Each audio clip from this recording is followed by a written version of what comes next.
UFOs Part 5, A History of Unlikely Coincidences, with Marty Garza. You are listening to Brothers of the Serpent podcast.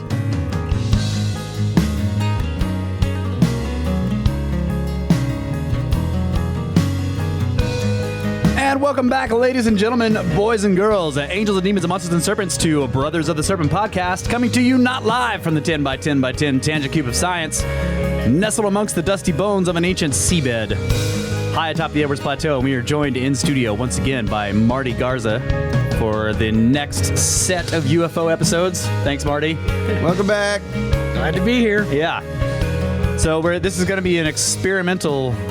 Well, Marty's preparation is intense, and he's been working on this for a long time. And so we're gonna try something new this time. I've got a bunch of stuff he's written for me to read, and we'll discuss it as we go.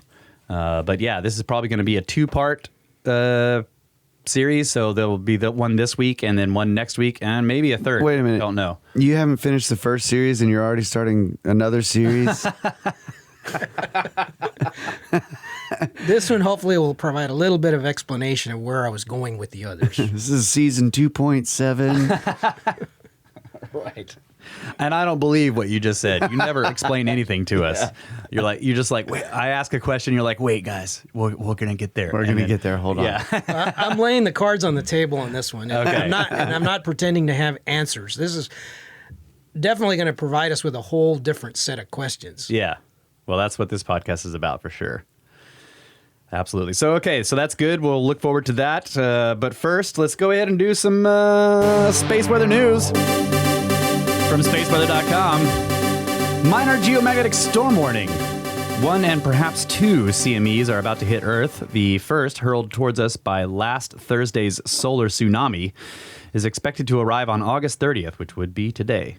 The second, ejected by Saturday's solar flare, could come on August 31st through September the 1st. Neither CME is particularly bright or powerful. However, they could combine to produce minor G1 class geomagnetic storms.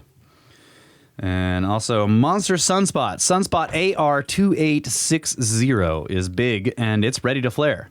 A photographer photographed the active region yesterday from Argentina. The sunspot group has more than a dozen dark cores sprawling across 100,000 kilometers of starscape. These dimensions make it an easy target for safely filtered backyard telescopes. Currently, AR2860 is crackling with minor C-class solar flares. However, it has a beta-gamma magnetic field that harbors energy for stronger M-class eruptions. So stay tuned for that. And let's see. Current conditions, solar wind speed is 385.6 kilometers per second, and the density is a low 4.0 protons per cubic centimeter. Current sunspot number is 44. Oh, man. Yeah. And neutron count is 8.5% above the space age average, and the KP index is 2, which is quiet, and the 24-hour max was 3, which is also quiet. So even though we have these CMEs hitting us, we're still not in a stormy condition in the KP index yet.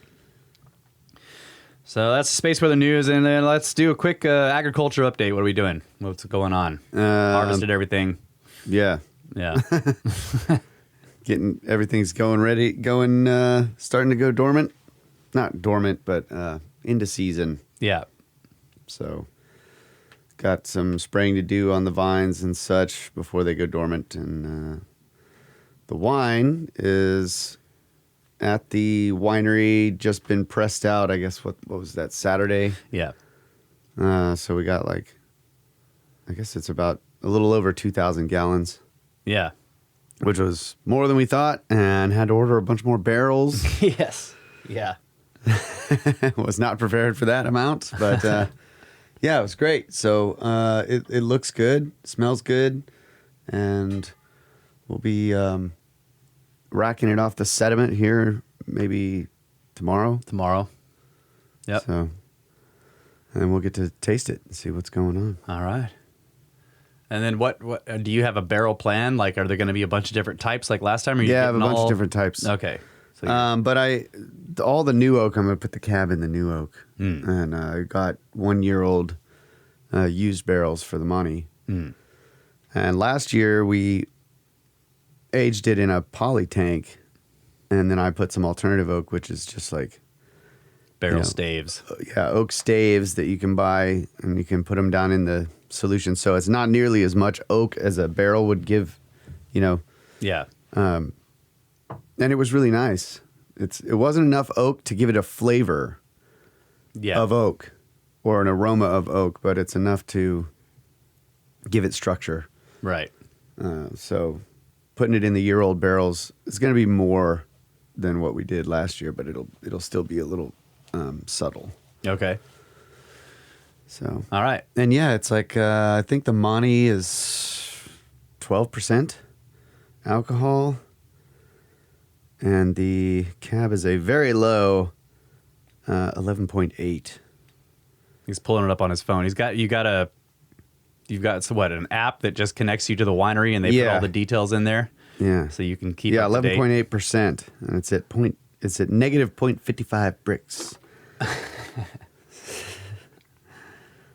Yeah. So the bricks measurement is the percent sugar. It's dry. There's no sugar left. Right. It goes into the negative because when the alcohol becomes part of the solution, its weight changes, right? Its mass changes. Yeah. So when you're measuring based on how much percent of the water has sugar in it, what percentage of the liquid is sugar? Yeah. It's like a density measurement. Yeah, it's a density measurement. Yeah. So if you remove all the sugar from the water, then it would be 0. Yeah. But when you add alcohol, then it... Yeah, when you replace the sugar with alcohol, Yeah. it goes into the negative numbers. Yeah. Yeah. Yeah, because alcohol is lower density. Yeah. Okay, cool. What about rock and roll update? You worked in the studio this weekend? my God. We got Deus exported last night. Excellent. Deus is the... well, you would hear pieces of it on Cosmographia. Yeah. That's the intro and outro. Huge song. 40 or 30 something drum tracks. What? It's ridiculous. Yeah. 2 of which are mine. Oh, no, you've got like 4. Oh, wow.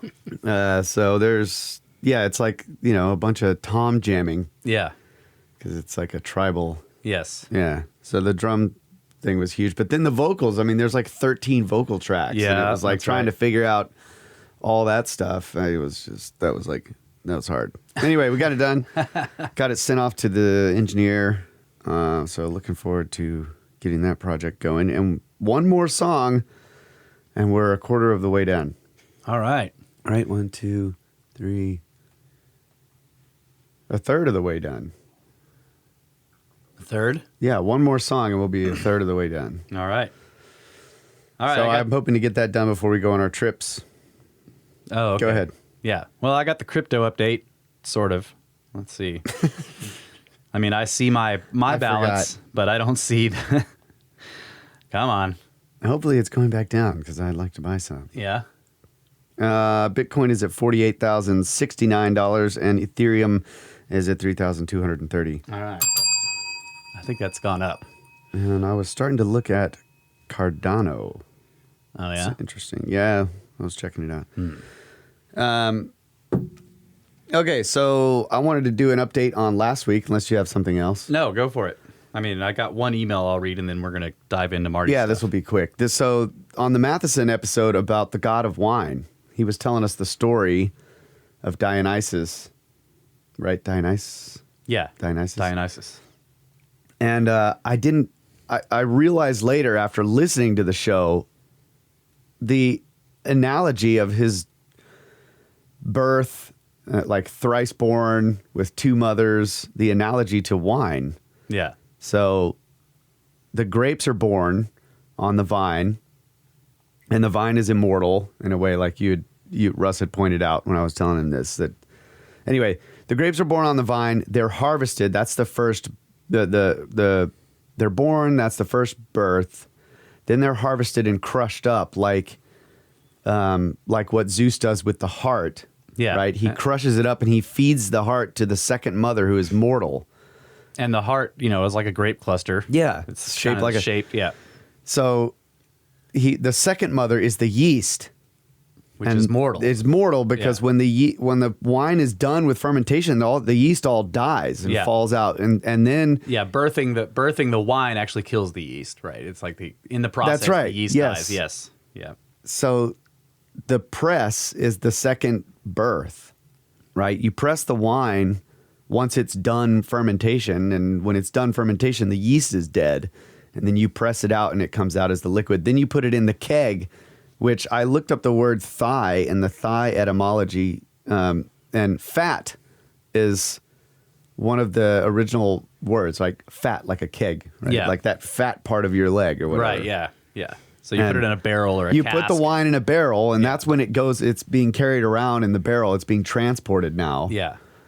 So that's like being put into Zeus's thigh Yes. for the final birth. Yeah. And then the final birth is when it comes out of the keg, and you drink the wine. right, folks. And then it's time to party. That's right. So I thought that was really cool, dude. Like, I'm like kicking myself listening to the show. I'm like, oh my God, how am I missing this whole analogy while we're in the middle of the show? But Right. I just thought that was cool. Yeah, and so Kyle tells me he's listening to the show and he sends me a message. He's like, yeah, I'm kind of getting this analogy. And then I'm listening to the show and I'm like, I'm not buying it. And so I come down here and I tell him I don't buy it. And then he explains it to me again. I'm like, all right, I'm starting to buy it. Yeah, so the vine is immortal because it produces grapes every year, right? It Yeah. doesn't die that year by producing the grapes. Right, yeah. So I just, yeah. And the original conception of Dionysus was Zeus with Persephone. Right? Don't remember. Yes, it's Persephone, I'm pretty sure. And Persephone is the goddess of spring and rebirth, and she has to spend half of the time in Hades, of the underworld, which the vine goes dormant. Yeah. And then in spring, she's allowed to come back, and all the butterflies and flowers. Oh, God. And, yeah, right? That's perfect. Yeah. So she's immortal, but she goes through down into the underworld and then back up to the surface world every year. She has to spend time in Hades, and then she's able to come back up for spring. So if the vine is Persephone, it's immortal, but it does go dormant. It dies, right? That's right, yeah. In a way. It has the immortal death. It's immortal because it comes back. Right. That's Yeah. right. That's cool. Yeah. All right, there you go, folks. Yeah. Okay. You heard it here first. All right, so I'm going to read one email just so we don't get too far behind. This is a good one called Devils, Cathedrals, and Temples from David. He says, how's it going, Snake Bros? I started listening about a year ago and have listened to every episode at this point. Love the topics, and I generally tend to agree with your assessments. Just thought I would give you some skirp tips on a few topics that have come up multiple times that I happen to know about. Favorite kind of tips. Yeah. First, there are at least two reasons places in the U.S. have devil-related names. A, the indigenous people told the Europeans the area was cursed, or B, it was a sacred site to the local indigenous people who many Europeans believed were all devil worshippers. In other words, the place could have had either negative or positive spiritual significance to the local people. Second, Either way, that makes it an interesting site. That's right. Right? If it's sacred or it's cursed. Right, You yeah. know, we're like, okay, let's go. Yeah. Let's go for this. Glad for science. All right. Second, the reason that Gothic architecture seems to have come out of nowhere is because all of the techniques spread from the Muslim world to Europe via the Muslim presence in Spain and knowledge brought back by groups such as the Templars during the Crusades. Where they got the techniques is another question altogether, but almost all of the developments achieved in Gothic architecture were first achieved in Syria and Turkey. In fact, the master masons who built all of these significant cathedrals insisted on using materials local to Syria to make things such as the stained glass. Third, while this is still controversial, the best available archaeological and textual data suggests that the first and second Jewish temples were actually on the hill south to the so-called Temple Mount. Not to get into all the evidence because there's a hell of a lot, but the place described in the scripture is directly above a spring, which happens to be the only spring in the area. The spring is located under the city of David, not the Temple Mount. In fact, the hill the Temple Mount is on wouldn't even have had access to water until the Romans later built an aqueduct to supply their fort, meaning it's very unlikely anything at all was built there before this point. Coincidentally, the dimensions and layout of a traditional Roman legion fort match the Temple Mount precisely, and the giant rock sitting in the middle isn't mentioned in the scripture, but does give the basis for the nickname of the Roman fort, the Rock. The real location of the temples was at the north end of the city of David, as described in the literature. While the stones in the foundation of the Temple Mount are certainly impressive, they were undoubtedly laid during the Roman period. That's not to say that they weren't reused from elsewhere, but that foundation didn't exist at that spot, at least, during the First Temple period. Obviously, there's huge resistance to this claim among the more seriously religious Jews because it would mean that they've been praying to the wall of a Roman fort this whole time. Hopefully, this will save you some time in the future. Well, I don't know about that. I have to disagree with this foundation stones were laid by the Romans. This is a big topic, and it goes along with Baalbek. And could the Romans actually move those gigantic stones down? I just don't agree with this, man. I mean, you have some interesting points about the spring and stuff like that, but I'm going to have to skirp you on that one. Anyway, it says, your show is way too good to have the sort of numbers it does. Thanks. Keep pushing on. Snakes! From David. What is he saying? We don't have good numbers? I don't know what he's saying. He's probably looking at YouTube. Oh, yeah. Yeah, if you're looking at YouTube, you're looking in the wrong place for the numbers. All right. Most of the videos are a picture. Yeah. All right. Let's see. I'm going to turn this back on here. But yeah, I'll have to ask Randall about that as far as the Gothic cathedrals and the Gothic, the building technology. Because if it was that obvious, I would assume, and maybe it's a bad assumption, that he would have referenced that. Yeah. Because he's done a lot of research into the Gothic cathedral building, and I've never heard him reference that before. Yeah. I mean, the part about the Templars and people from the Crusades bringing stuff back, Graham has done a lot of research into that. We went through it in The Sign and the Seal. Mm-hmm. That's not really clear that means it was, or who, that it's not really clear who it was sourced from. Well, okay. Did the Puebloan culture also receive their building designs from the Muslims? Yeah, that's a good because question. I mean, they were designing things very similar to each other. Yeah, right. And they started building all this stuff at the same time. So it's I think it's a little bit more complicated. Yeah, I agree. Some of that sounded like easy answers or skirpy, but it's good to go through it.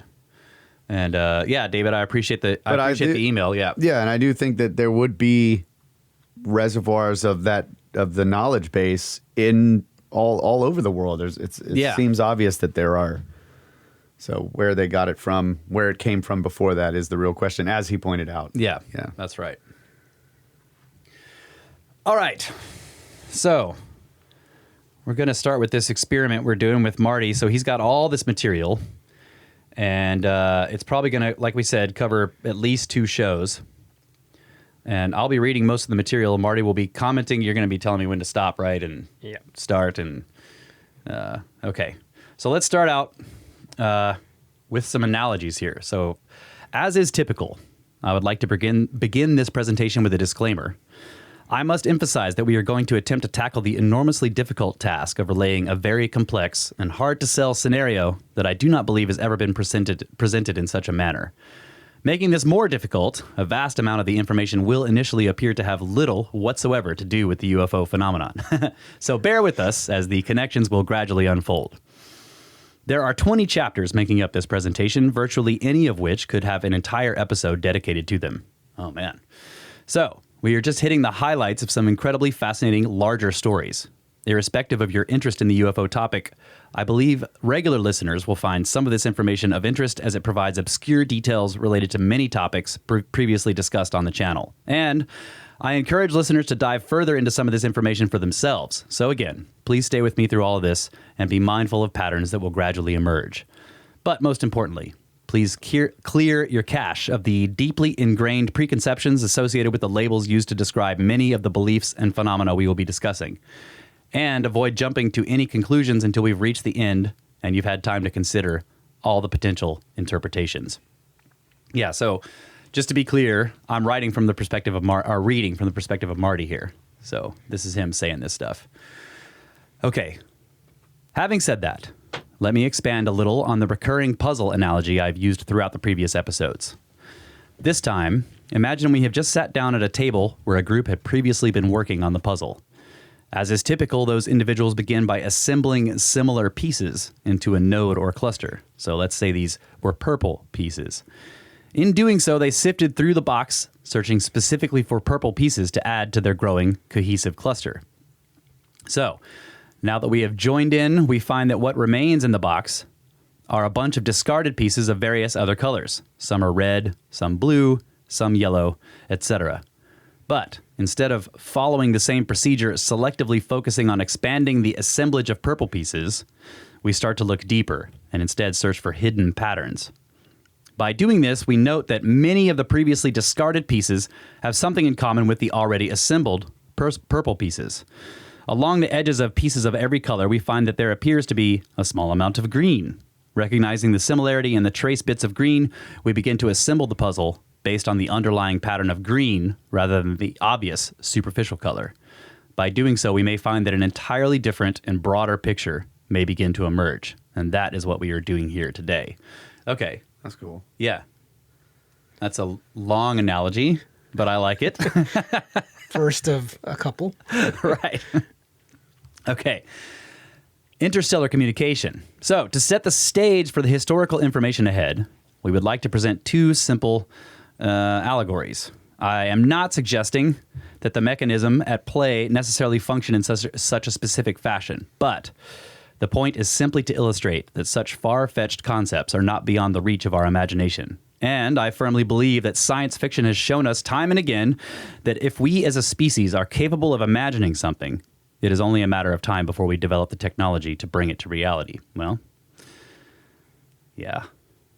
Most of the time, I think that's right. Yeah. One day, in the not-too-distant future, say 30 years from today, our vastly advanced telescopes of the day discover an intelligent civilization on a planet 1,000 light years away. Okay, so this is another analogy Yes. you're postulating. Okay. Although many other examples of primitive extraterrestrial life had been discovered by that point, this is the first advanced civilization discovered in such relatively close proximity. For years, the distant civilization is studied quietly, observing it from a distance. But eventually, it is decided that much more could be learned through direct interaction. Although the planet lies at a vast distance, by that point we are fortunate enough to have achieved the technology for superluminal communication. All right, so faster than light communication.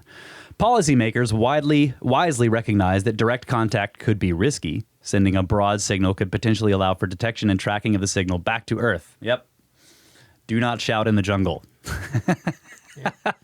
Instead, it is decided that this should best be done selectively without disclosing either our location or intentions. So, the scientists working on the project select a few specific beings on that planet with which to make initial contact. With pinpoint accuracy, a beam is directed at these beings, which emanates out of nowhere in their heads. These beings are immediately struck by overwhelming fear and confusion. Some believe they are losing their minds, and most are reluctant to share their experiences with others out of fear of being shunned. It is quickly recognized that we share neither a language nor even a common physical appearance with which to express semaphore or facial expressions in a feeble attempt to convey amiability. So this clearly isn't working, so we listen in on their conversations and attempt to create translations of their language, which we then transmit to them, also with limited success. So a new strategy is needed. This time, holographic images are transmitted to the beings using avatars that either resemble them or are of objects believed to be familiar to them. This is met with nearly equal fear and or bewilderment. Some believe they are seeing what we could describe as ghostly apparitions, while others see mysterious objects in their environment or what we might otherwise describe as paranormal phenomena. This limited form of communication goes on for years, maybe even decades, until it is decided that our ability to get the beings to perform the task we desire is impractical. What we need is a physical presence there. Interstellar travel, as in physically moving matter from one point in space to another, even at superluminal speeds, is relativistic and therefore problematic. A better strategy is to use our superluminal communication technology to transmit the blueprints of a physical representation that is then created through some advanced form of 3D printing on site, on the target planet. This technology could be used to produce mechanical and eventually even biological drones in a variety of forms for specific purposes. And some might even be used to blend seamlessly into their society. Okay. All right. I see where you're going with that. You have anything else you want to add to that? No, I'm enjoying listening to myself. You do a better me than I do. So let's delve even further. Throughout recorded history, mankind has always lusted for immortality. The spiritual beliefs of the ancient Egyptians led them to view death as simply a toll booth along their path through immortality. As mankind, by and large, became less spiritual and more reductionist, technologies began to be explored for achieving proactive immortality. Vital organ transplants, cryogenic freezing, cloning, and regenerative medicines are but a few methods that have been explored. But one recurring theme has been mind-to-computer uploading of our consciousness or essential being. Do you think that's actually possible? Don't know. Or are you just saying it's a philosophical because it's sci-fi, possibly? Well, everything is impossible if you start with all the wrong assumptions. Yeah, that's right. And if consciousness is non-local, then we would need some kind of, well, if we had quantum computing, which also is a non-local phenomena, right. Maybe you could do it. Yeah. Mm-hmm. Okay. The belief is that if we were able to upload every thought and memory that makes us who we are onto a hard drive, that data could someday be downloaded onto a biological surrogate or an avatar. But what if it was discovered that the lack of a physical body somehow freed us from physical constraints, allowing us to perform feats far beyond the capabilities of any physical form? And if consciousness could be uploaded onto a hard drive, the next logical step would be to upload it onto a cloud server where it would then exist virtually anywhere accessible via the internet. So let's take that concept a step further. Imagine one day achieving the ability to transmit data via the fabric of space, or dark matter, or electrical currents, or whatever underlying force permeates the universe for the creation of a universal internet. At that point, that virtual individual on the cloud would become a transcendent, omnipresent, non-physical intelligence throughout the universe. This all sounds like crazy talk, but everything is impossible if you start with the wrong assumptions. I see where you got that. You're stealing from this author here, Marty. Again, let me remind you, if it can be imagined, it will eventually be achieved. It's only a matter of time. So, that begs the question. If there have been countless intelligent civilizations out there in the universe, some that have existed for hundreds of thousands or millions or maybe even billions of years, what are the chances that this has not already been achieved? And if that were the case, how might we perceive their existence? So, to begin, let's set the stage with this quote, which I'm going to pull up here. The masses have never thirsted after truth. They turn aside from evidence that is not to their taste, preferring to deify error if error seduces them. Whoever can supply them with illusions is easily their master, and whoever attempts to destroy their illusions is always their victim. That's Gustave Le Bon. Is that how you say it? Yep. The Crowd, a Study of the Popular Mind. Is that a paper or a book? No, it's a book. Okay. Yep. Okay. So next section here. You want to comment on anything before we move on? I guess just to kind of explain what we're doing here is this is essentially like the outline of a book. Right. Marty is basically writing a book, and we're doing a pre-published book report.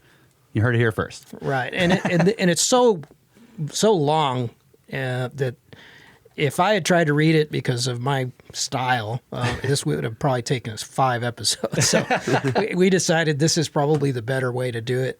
I think it also allows me to think while we're going through this thing and be able to interject what I was thinking maybe when I was writing some of this. Absolutely. Yeah. So you just need to stop me whenever. Right. You know, like don't wait for me to ask you what's going on. I mean, I will sometimes because I'll read and be like, what are you talking about? Well, the problem is I know what's coming, so I'm thinking ahead, and I don't want to get ahead of you. So we're doing good. I enjoy this. I think you're doing a better job of expressing what I'm thinking. Okay. All right. Good deal. All right. Book of Enoch. This is going to be awesome.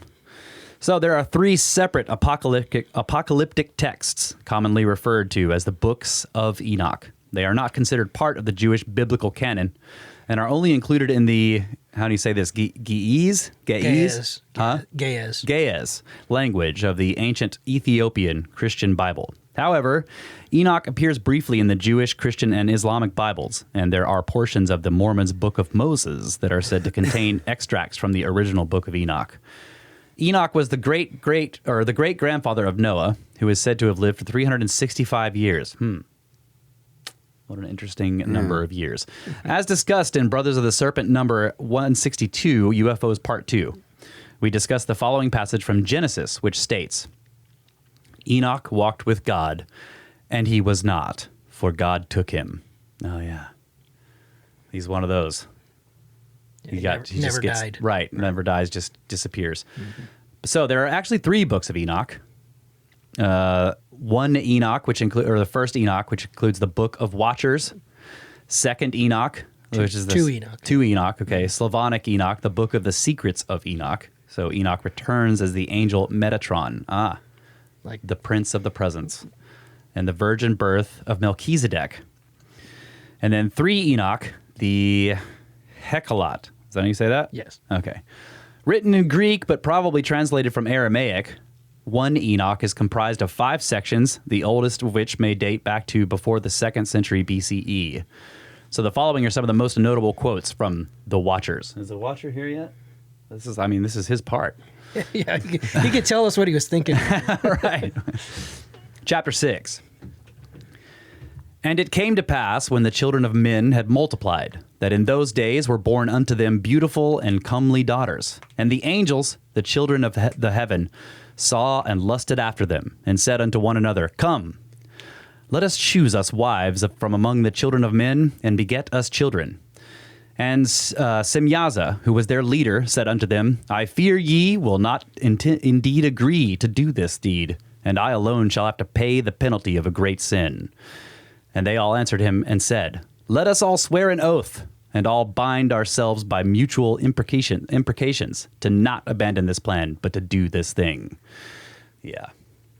That is a really strange part of this story. Right. I added this stuff in because we've, throughout this, and as well as in the Gods of Eden and several other episodes, there have been many references to the Book of Enoch, but it's generally like the same sentence that's repeated, and I wanted I think we get a better context when we read the whole paragraph or we read sections, because there is a lot more to it. Yeah, and we've talked about Semyaza or Shemjaza before on other episodes discussing this story.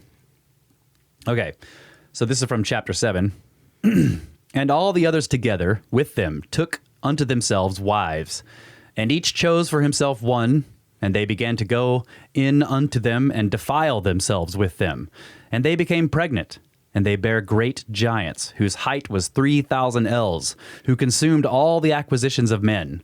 And when men could no longer sustain them, the giants turned against them and devoured mankind. And they began to sin against birds and beasts and reptiles and fish, and to devour one another's flesh and drink the blood. And then the earth laid accusation against the lawless ones. Sounds like a cataclysm to me. Yeah, exactly. So in chapter 8, we learned that the Watchers taught forbidden knowledge to man. Quote, Azazel taught men to make swords and knives and shields and breastplates, and to make known to them the metals of the earth and the art of working them, and bracelets and ornaments, and the use of antimony, and the beautifying of the eyelids. What's the antimony? What is that? Do I need to look that up? Yeah. Roger. Antimony? Antimony. And all kinds of costly stones and all the coloring tinctures. And there arose much godlessness, and they committed fornication, and they were led astray, and became corrupt in all their ways. Shemyaza taught enchantments and root cuttings. Amaros, the resolving of enchantments, and Barakiel, is that right? Taught astrology. Kokabel, the constellations.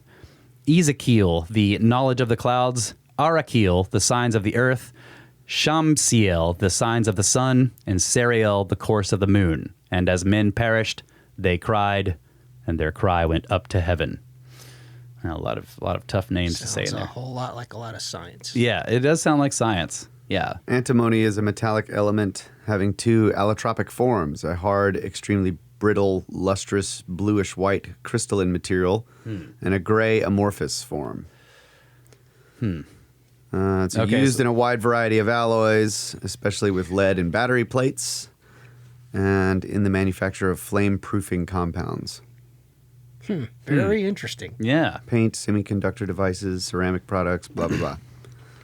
So that was the same guy who taught them to make swords and knives and shields and breastplates, and made known to them the metals of the earth and art of working them. So that makes sense.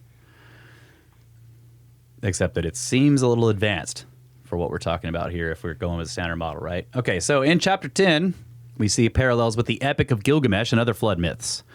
Quote, "Then said the Most High, the Holy and Great One spake, and sent Uriel the son to the son of Lamech, and said to him, Go to Noah, and tell him in my name, hide thyself, and reveal to him the end that is approaching, that the whole earth will be destroyed, and a deluge is about to come upon the whole earth, and will destroy all that is on it.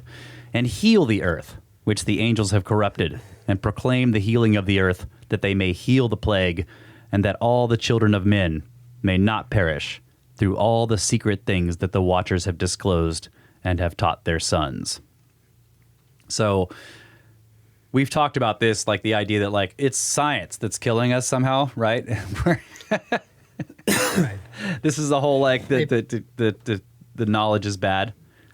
Do you think this is? Do you agree with that? You think they were doing the right thing here? I believe they're providing mankind with. I don't think I'm spoiling anything when I say it. I think they're potentially providing mankind with the tools of its own destruction. Yeah.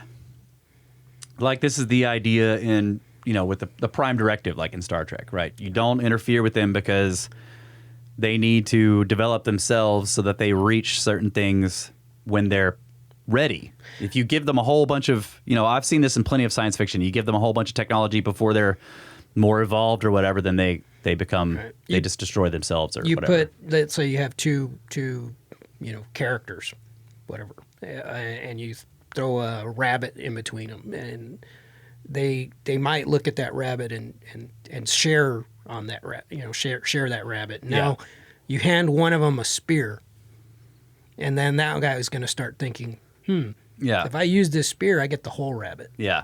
And then you just keep expanding on that. You give the other, the other guy something else, and it just keeps escalating. Yeah. Like give the other guy a shield, and then, right? Now you have, yeah. Should we take a break? I'm not able to see the time here. Is it? Yeah, we're up. Okay. Time's up. All right. Well, let's take a break. This is cool. Take a break, and we'll come back. We got more from the Book of Enoch.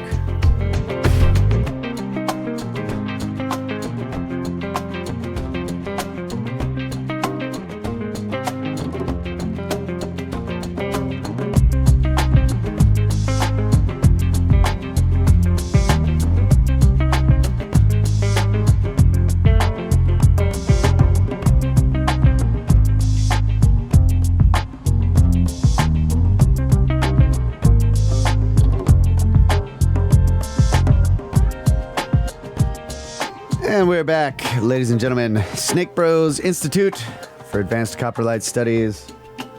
Deep diving into some future book, possibly, of Marty's. Yeah. And I'm liking where it's going, yeah. Love the Enoch stuff. So. Yes. Let's get back into it. All right.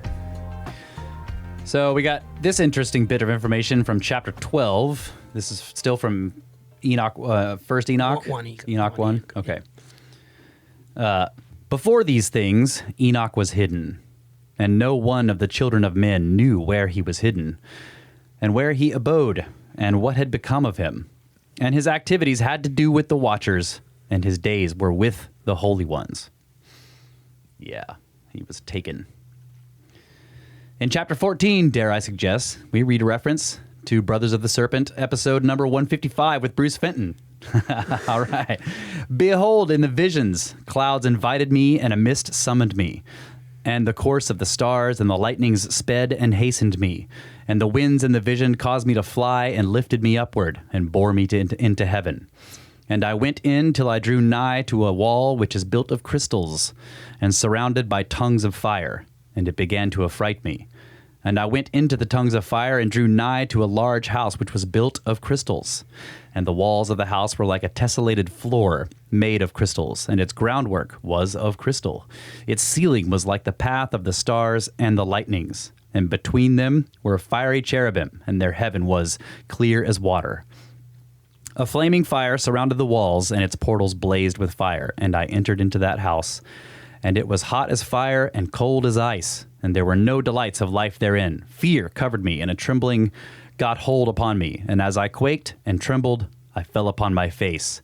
And I beheld a vision, and lo, There was a second house, greater than the former, and the entire portal stood open before me, and it was built of flames of fire. And in every respect it so excelled in splendor and magnificence and extent that I cannot describe to you its splendor and its extent.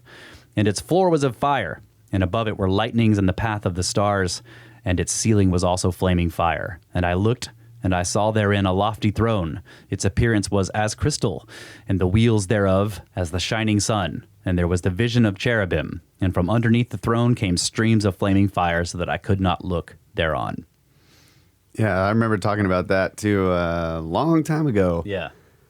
That just sounded to me like he got into a spaceship and Right. went up into space, and he's like And then looking he- through windows, and he's seeing the other planets. And he's like, And then they got to a mothership. Yeah. Something. Yeah, They maybe went to so. another one that was even bigger and more splendorous and magnificent. Okay. In some of it chapter... reminded me of like actually visiting the other planets too, because it's like He talks about that. Yeah. He actually, he calls this them is- like gates or something. right. He claims that at one point, I'm not sure if it's in the quotes that I included, but he does claim to be able to see the universe and Yeah. travel among the stars. All right. In chapters 15 through 19, we learn more of what became of the giants. And now the giants, who are produced from the spirits and flesh, shall be called evil spirits upon the earth, and on the earth shall be their dwelling. Evil spirits have proceeded from their bodies, because they are born from men, and from the holy watchers is their beginning and primal origin.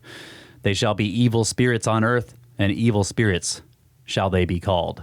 And the spirits of the giants afflict, oppress, destroy, attack, and do battle and work destruction on the earth, and cause trouble. They take no food, but nevertheless hunger and thirst, and they cause offenses.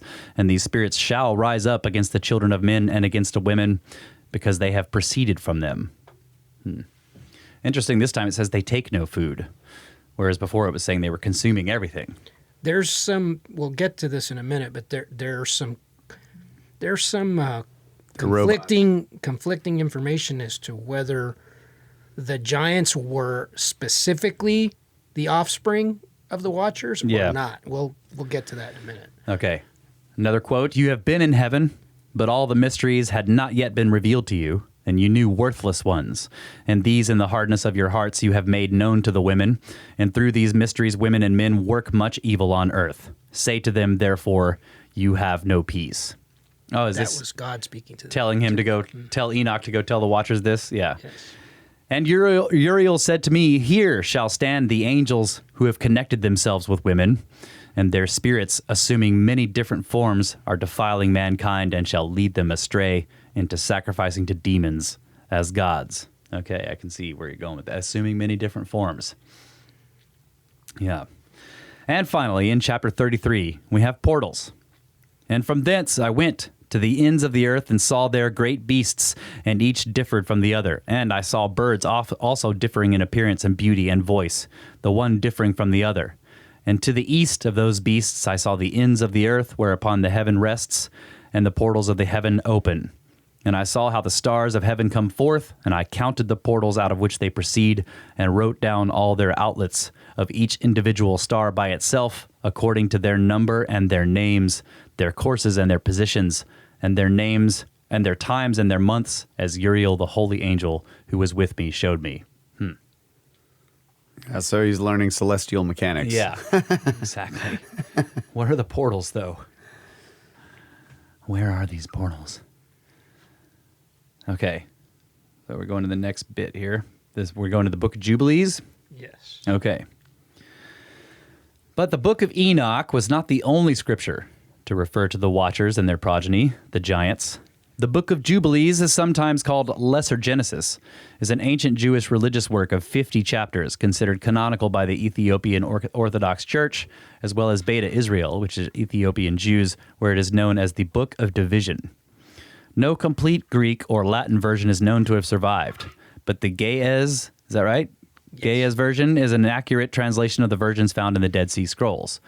The dating of Jubilees has been problematic for biblical scholars, but it has been estimated that the work can be dated to 160 to 150 BC. The following excerpts support the story told in 1st Enoch, or Enoch 1, but provide some additional information and possibly raises some questions.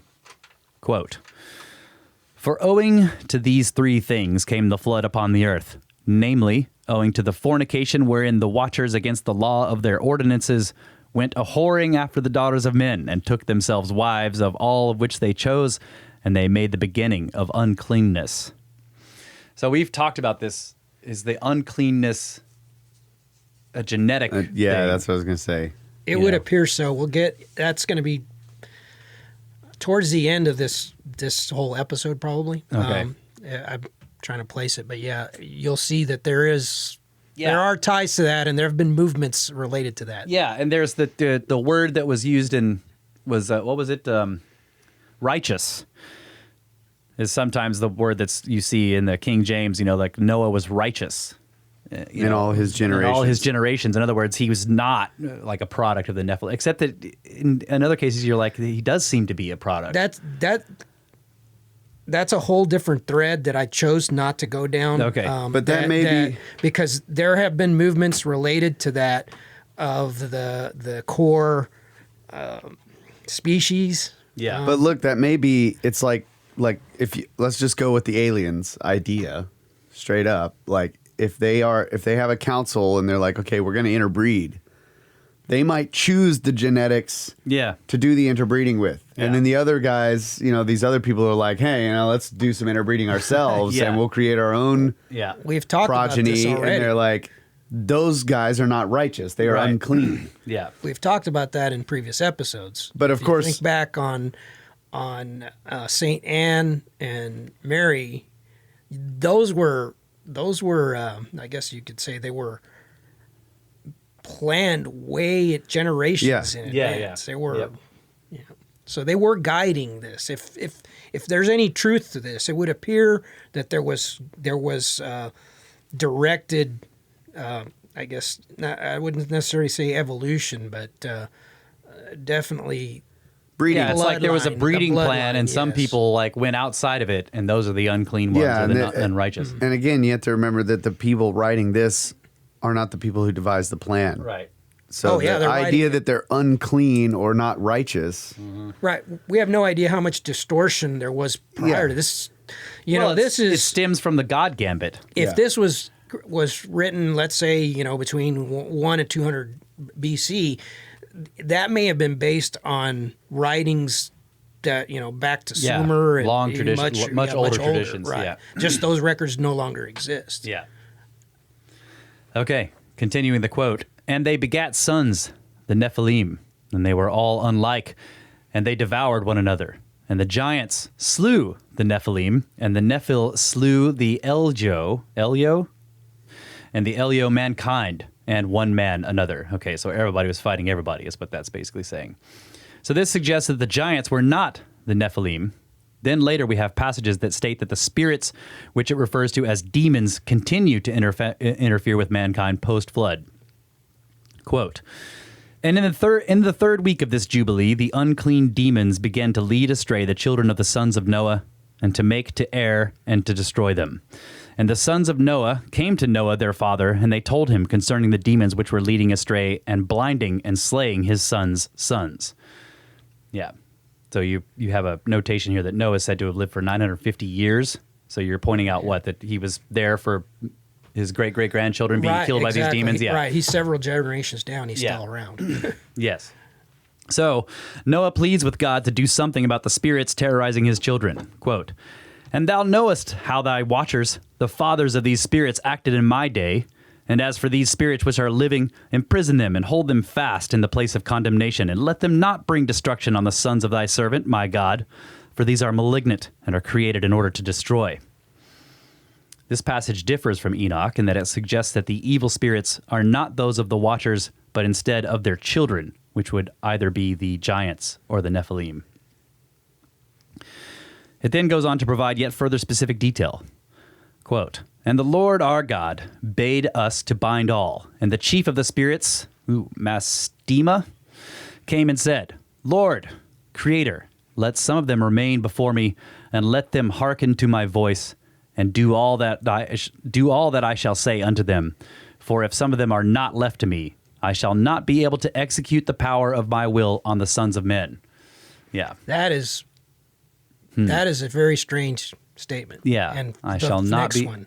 Yeah, shall not be able to execute the power of my will on the sons of men. For these are for corruption and leading astray before my judgment. For great is the wickedness of the sons of men. So now he's trying to say that it's the sons of men that are the ones that are bad. No, this is one of the fallen angels. Yeah. This is the demon saying, "Allow me to keep 10% Right. on Earth."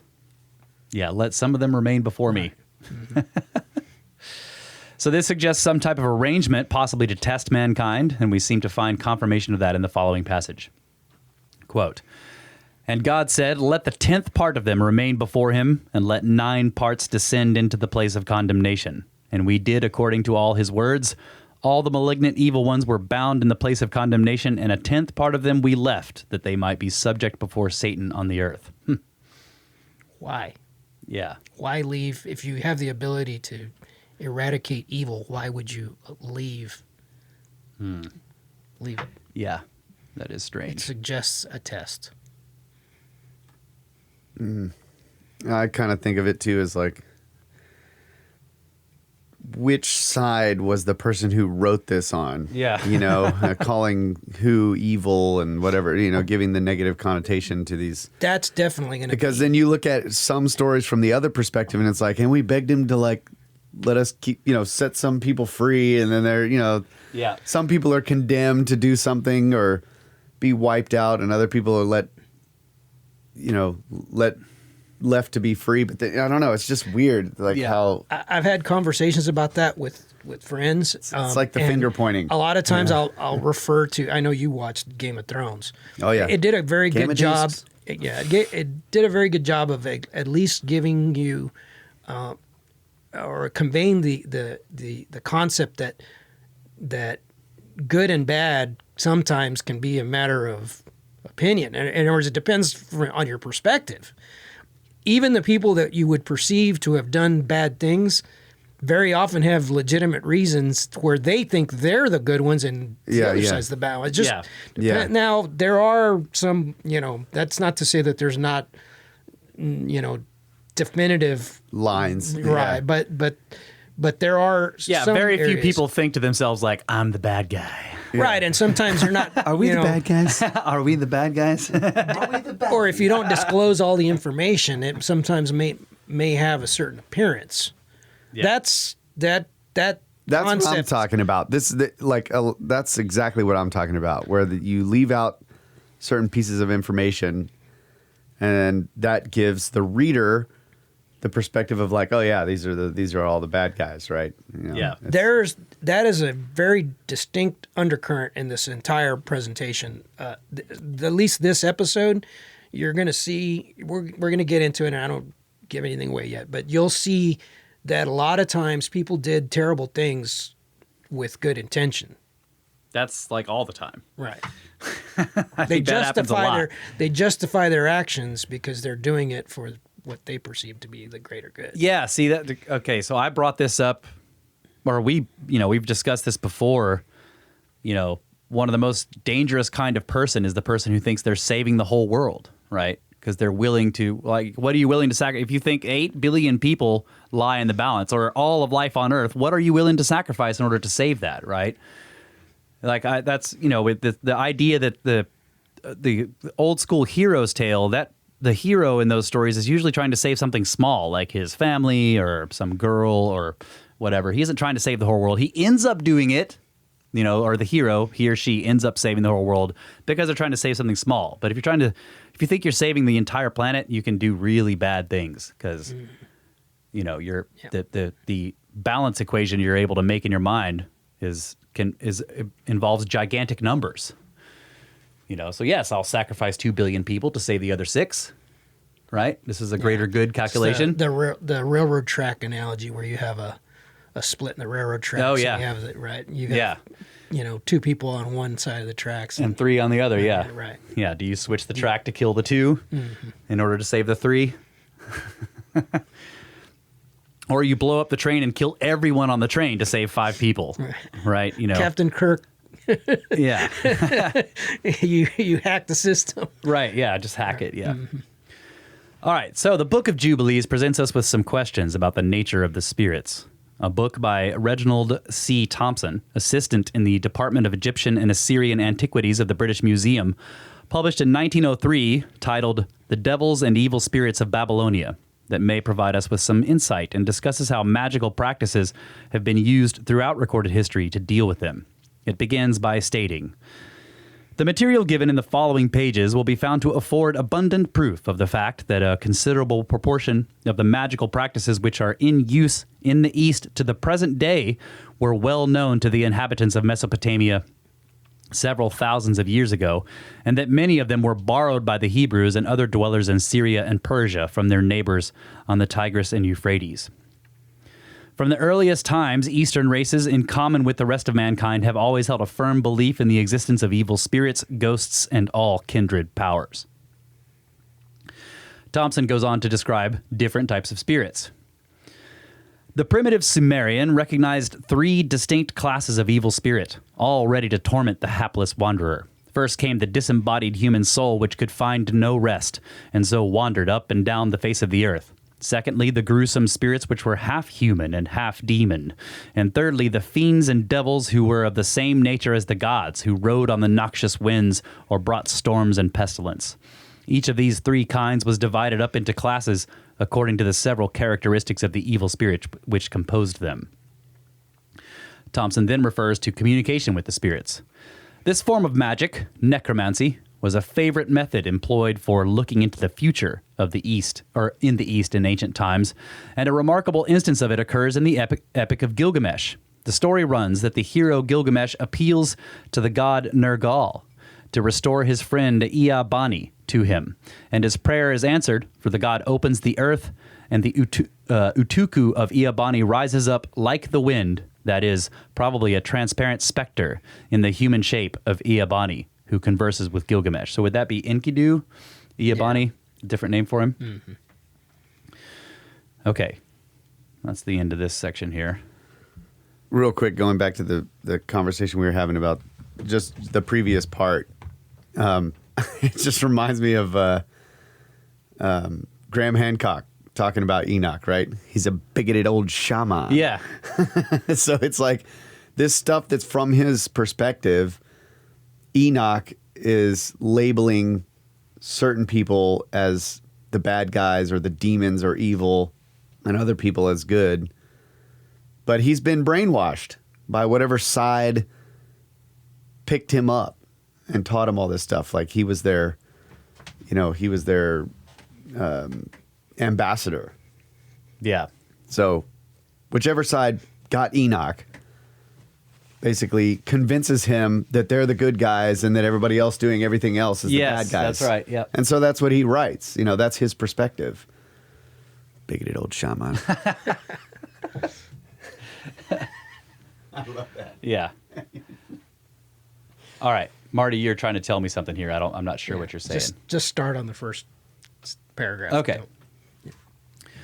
So, with regard to such communication, in previous episodes, we have discussed several accounts of disembodied voices and beings of light appearing in both biblical texts, such as that of Abraham, Ezekiel, and Moses in Brothers of the Serpent, episode 143, Gods of Eden, as well as personal accounts, such as those of Constantine, which is in episode 145, and of Ray Hernandez and Jack Prager, which would be episode 166 and 186 in the UFO series. But, as you will hear, there have been a vast number of other well-documented accounts, some of which have left indelible marks in the historical record. In 1425, a 13-year-old girl is in her father's garden in France, where her attention is drawn to a bright light off to her right in the direction of a nearby church that she faithfully attends. Suddenly, voices begin speaking to her, which seem to be emanating from the light. At the same time, she sees 3 indistinct figures within the light, which, as they are in the direction of the church, she does interpret as the saints Michael, Catherine, and Margaret. From that moment on, she remained in frequent communication with the voices which she claimed always guided and protected her. They eventually told her that she must take up arms to free France from British rule. She was first to go to Captain Robert de Baudricourt. How do you say this? Baudricourt. And convince him to provide her with escorts to the royal court, where she would request soldiers to fight along her side. Of course, Baudricourt scoffed at the request. However, the 16-year-old female somehow managed to gain the support of some of the French soldiers on her own, and then returned to Baudricourt and predicted that the French would be victorious in the Battle of Rouvray. You know how to say that one? No idea. This finally convinced him that she was acting under divine grace and provided her with 6 escorts to the royal court. The Maid of Orleans, as she referred to herself, was tested by the king, who had her questioned by theologians. She was able to convince them that she was truly acting on the orders from God. So the king gave her an army to do battle with the British, and battle she did, decimating the British armies and freeing numerous cities. In 1429, a peace treaty was signed, but the Maid of Orleans ignored the treaty and continued fighting until she was captured in 1430. While imprisoned, she was put on trial, where she remained defiant because the voices assured her that she would be freed, but she was not. She ultimately signed a confession that doomed her to execution. She stated that execution was preferable to be in prison for the rest of her life while being tormented by the voices that she felt had turned their backs on her, and she was burned at the stake in May 1431 at the age of 19. 489 years after her execution, she was canonized, and today we know her as Joan of Arc. So, what was the spiritual imperative for divine intervention in the war between the French and the British? Did these voices simply use Joan as a pawn and then deceive her? Yeah. You know, this is like, you see this so often with this kind of thing. It's like they start out giving good information and it works, and then they just completely betray you, and you get, you know, the predictions turn out to be bad, and you lose all your followers, or everybody gets killed. Right. This is the, I guess, the beginning of a pattern that we're going to start laying out. I feel like Graham Hancock tries to point this out with, he does this through his fiction, but about the war between the conquistadors and South America, you know, with, what's the guy's name, who thought he was speaking to the hummingbird, the spirit of battle. Is it Montezuma? I don't know. I'm trying to remember the story basically, and then Cortez believes he's talking to St. Peter.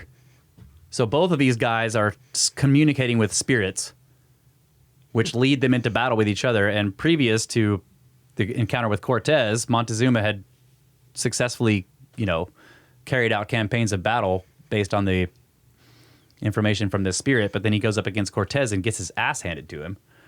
But he's also talking to a spirit. Right. And it's like, is it the same one? Just playing these guys against each other? You know, appears to Cortez thinks it's St. Peter because he's a Christian or whatever. I don't know. I think Graham is trying to point that out through that fictional story. That idea that it's basically what you're saying is happening here with Joan of Arc. All right. John Dee.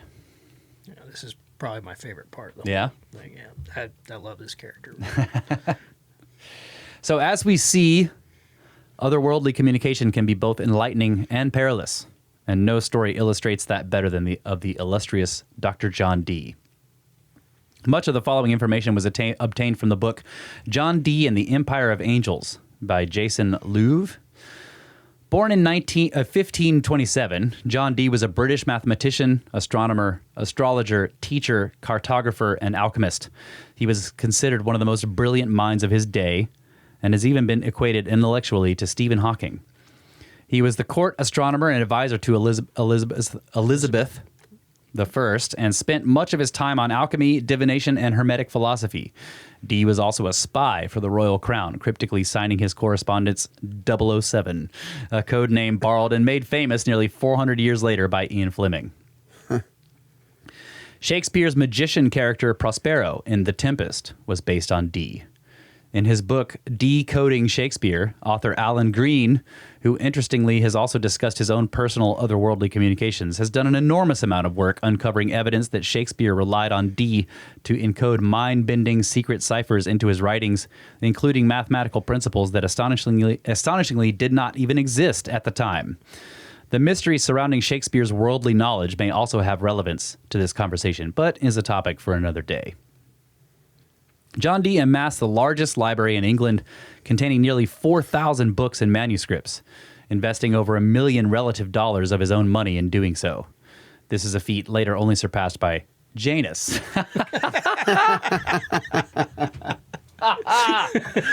Excellent. Included in his collection was one of only 2 known copies in existence of the mysterious Book of Soiga. Dee was the first to translate the introduction to Euclid's Elements and was a master cartographer who was the first to solve the longitude problem more than a century before English clockmaker John Harrison is credited for doing so in 1730.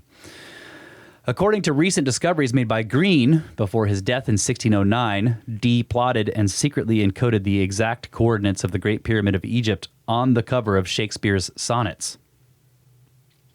It is also curious to note the incredibly unlikely synchronicity that the 2 books on the subject of Dee's work that I referenced were both written independently by authors living 5 feet from each other in the same apartment building without knowledge of each other's work. What?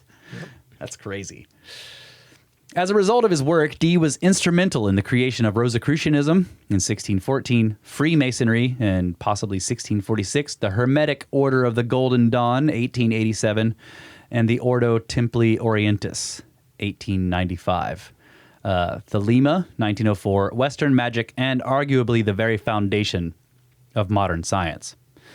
All of this incredible acumen raises the question, from where did all of Dee's vast knowledge originate? And this is where the story turns to the truly extraordinary. Hold on a second. Does Alan Green think that Dee did all this with Shakespeare's stuff? Because he believes that Dee was the only person that could have had this knowledge. He said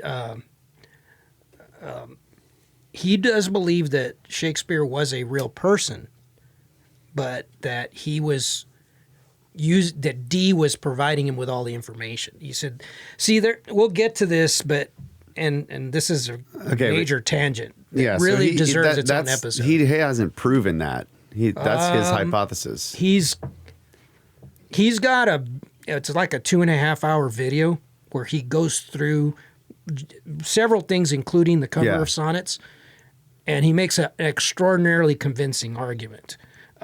Some of the things, there's no way that's chance. It's there's 2 or 3 things you'd say, well, yeah, maybe so, but and keep in mind that Shakespeare was uneducated. Yeah.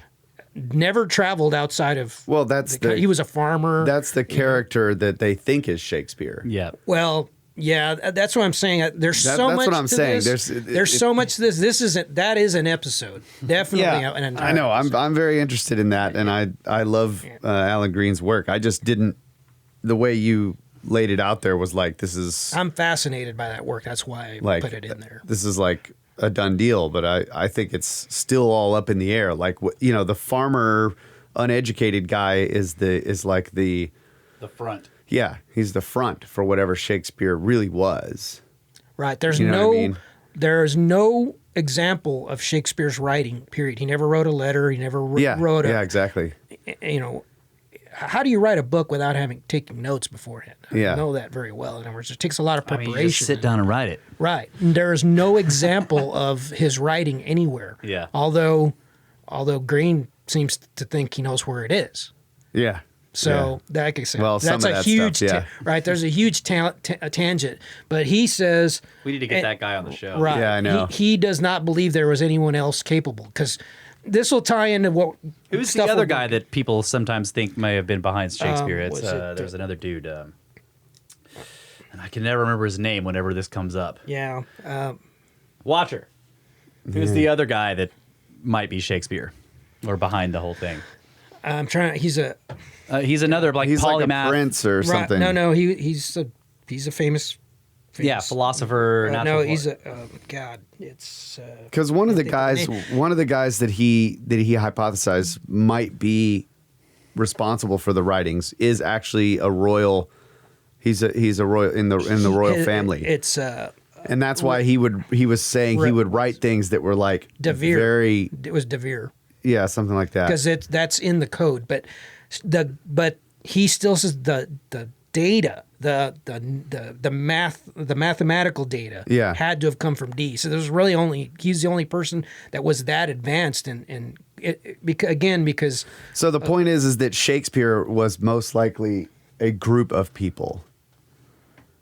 It was a joint effort. I don't know that it was that's a group. what I mean. If it was a group, there would be record of it somewhere. I think it had to have been, like I was kind of this conspiracy thing is Sir Francis Bacon. Yeah. And Edward de Vere. Yes. Yeah, that's a fascinating Bacon is the topic. one I always am trying to think of. Sir Francis Bacon. Yeah. Right. Yeah. But 6 ways to Sir Francis Bacon. Right, but Green does not believe that Bacon's writing style in any way matches Shakespeare's. Yeah. Yeah. So, well, that was a major tangent. That's we'll good. have to. It's always a good we'll tangent. have I to love get that back to tangent. Yeah. Yeah. And, But yeah, you just stated it like it was a fact, and I'm just pointing out that that's not a fact. That's his hypothesis. It's not proven. It's That's not all I'm really saying, bro. right. Just nailed it. I was like, yeah. Well, there's more to this. We'll keep going. Yeah. Well, we're actually up on another break here, so we'll take a break. Just wanted to slam that one fact. We have more information about John Dee coming up.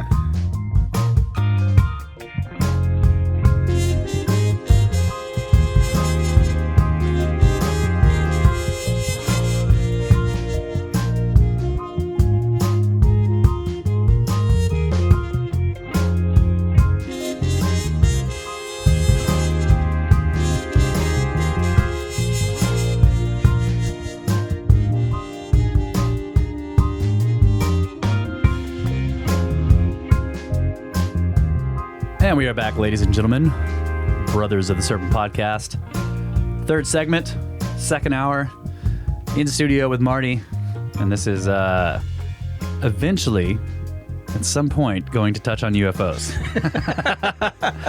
But yeah, I'm reading through Marty's prepared work for this. I think it's going to be a book. It's going to be a good one. So we're getting kind of a pre-book published book report here on Marty's work. Let me do a little rebuttal here. During the break, I had time to think about this. Before we broke for our little discussion outside.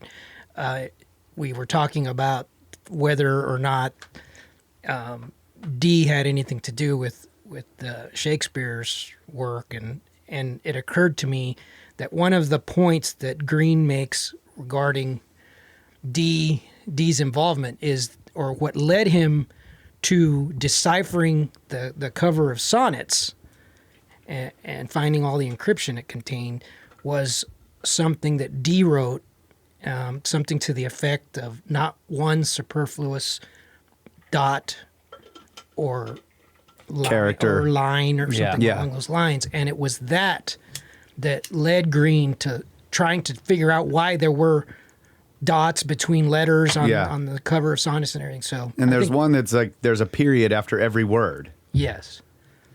And he's like, what the heck is this? Yeah, so. Yeah. So that, I guess, would be a strong indication that Dee may have been involved. That at least Dee deciphered it himself.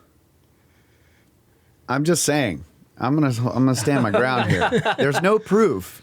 No. I mean, there's no proof to much yeah. of what we could discuss, but there's evidence that Yes. suggests that It's very he had it, suggestive. right. Yeah. Tangent off. Oh, I love this. These guys are arguing about this. We went outside. And We had you stomping on my turf over here, a bro. long argument about that. We went in and have lunch. Come back out, still arguing. It's classic. All right, so let's dive back into Marty's material here. John Dee grew up in an affluent English family and was fascinated by mathematics from a young age. His thirst for knowledge drove him to leave England to attend Leuven University in the Netherlands before later attending Cambridge. Dee was a devout Christian, but his religiosity was influenced by Hermetic and Platonic Pythagorean doctrines pervasive in the Renaissance. He believed that numbers were the basis of all things and the key to knowledge. From Hermeticism, he drew a belief that man had the potential for divine power that could be exercised through mathematics. His goal was to help bring forth a unified world religion through the healing of the schism between the Roman Catholic and Protestant churches and the reacquiring of the pure theology of the ancients. Dee was happily married with 9 children living in Mortlake, when his scholarship and mastery of mathematics led him to believe that he had reached the practical limits of human knowledge. At that point, he felt that the only way he could achieve ultimate knowledge and enlightenment was through communication with higher beings. So, Dee began applying science and precise occult methodologies to develop a technology for achieving angelic communication. However, as an intellectual, he proved to be too rational, and try as he may, he could not establish regular communication. This led him to believe that he was unworthy and frustrated him to the point that in 1569, he considered suicide.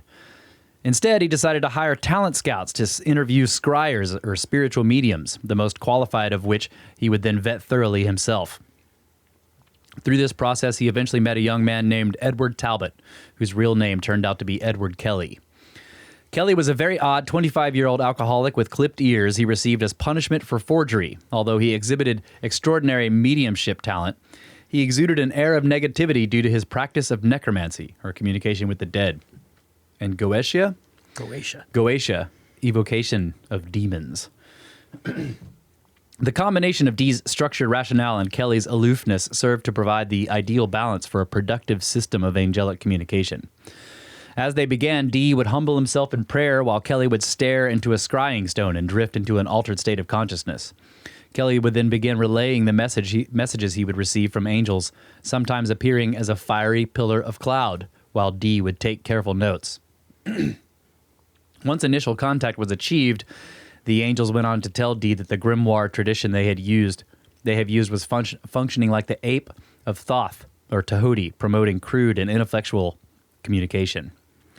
In philosophical tradition, the ape of Thoth ensures that all of Thoth's words, or the Egyptian god of wisdom, are misunderstood. The ape of Thoth is said to be both our adversary and ally. It is the trickster that always makes us look like fools. It mocks us, showing us that the universe doesn't play by our rules. It acts as a reminder that we only have a limited degree of control over anything, and it is there to help us laugh at ourselves when we try too hard. That's cool. Yeah. It's a good way to look at the trickster. Yeah. I like that. Dee and Kelly's first contact was with the archangel Anael, who was traditionally associated with the planet Venus and claimed to be the current successive ruler of the cosmos. Don't they always claim this? Anael. Yeah. The ruler of the universe, according to them.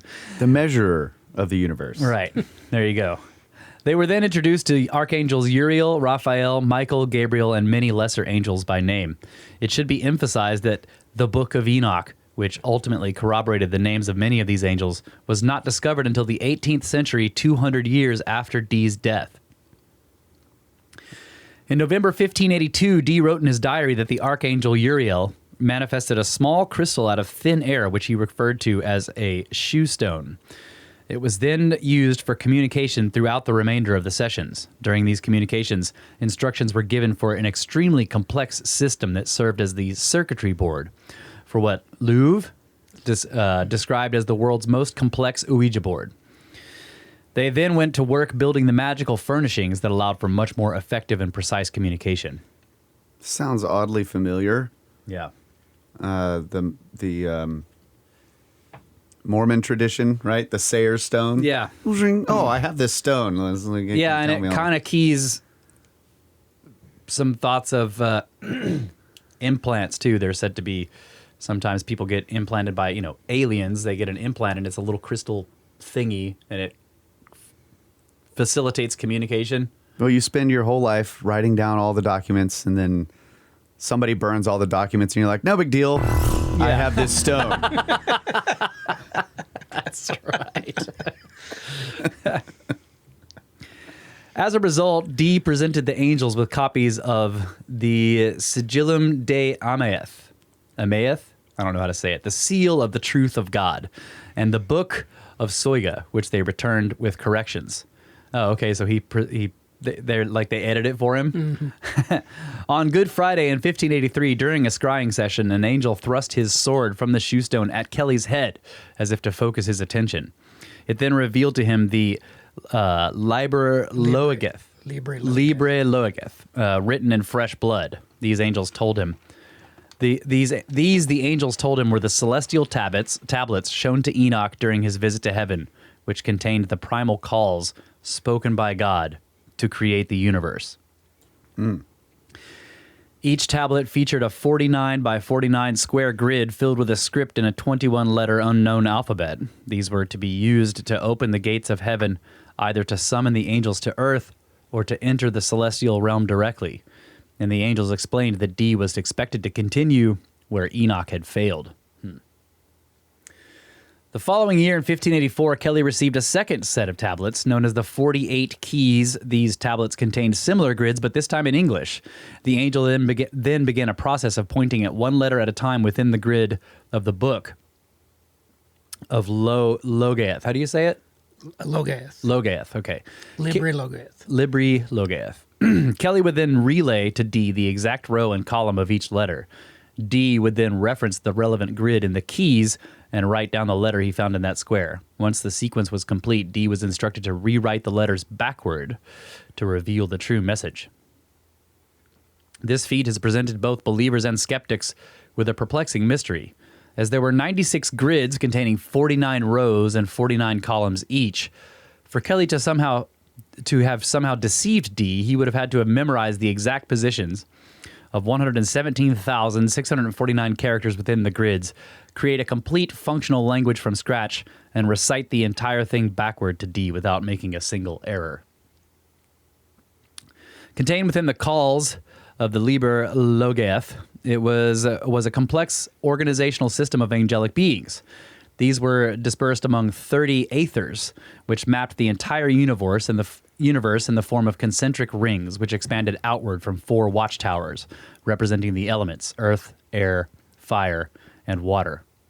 The watchtowers were the domain of the archangels, while 3 angelic beings governed each of the 3 aethers, except for one that had 4 governors for reasons unknown. As presented to Dee, the entire universe, both visible and invisible, was depicted as teeming with intelligence. Okay, yeah, I like the point here about the deception would have been tough. But if the deception was not from Kelly, but from whatever he was communicating with. Correct. This is oddly similar to the way that sonnet was interpreted, like how they had to build the grid and he had to make a grid over it or whatever, and then he had to do something backwards or revolve it or yeah. That's really weird. Huh. Maybe Dee did do all that stuff. So Dee and Kelly performed scrying sessions for 2 to 4 hours per day for 7 years. At one point, they even complained to the angels about the expense they had incurred, maintaining their communication, and asked for the angel's assistance in finding buried treasure. They were fiercely reprimanded and reminded that they must not use any of the communications for personal gain. This is very similar to what was told to Ray Hernandez during his instruction to create the Free Foundation, discussed in episode 166. So now we reach a very important aspect of their communications. The aforementioned furnishings that they were instructed to assemble served as a banishing circle to preserve the purity of the information being conveyed. The angels were constantly contending with what they termed as illuders, which were demonic entities that attempted to interfere with the sessions. This was because, unbeknownst to Dee, Kelly had secretly continued to practice Goetia, which led to mixed messages emanating from opposing spirits. Yep. I thought of this too, and we're first reading this, and I'm like, okay, Kelly's already got lines of communication built up with who knows what. Correct. So Dee's in here like, I only want to communicate with the good guys, but he gets the bad guy. That becomes more and more apparent as they go along. Yeah. In one noteworthy example, a spirit appeared to them claiming that the angels with which they were in communication were evil angels, and that if they continued, they would be made laughingstocks, cast out and abandoned by their friends. The spirit instructed them to burn the blasphemous books, and then transformed itself into a pillar of crystal higher than a steeple that had then ascended into the clouds, leaving a little circle.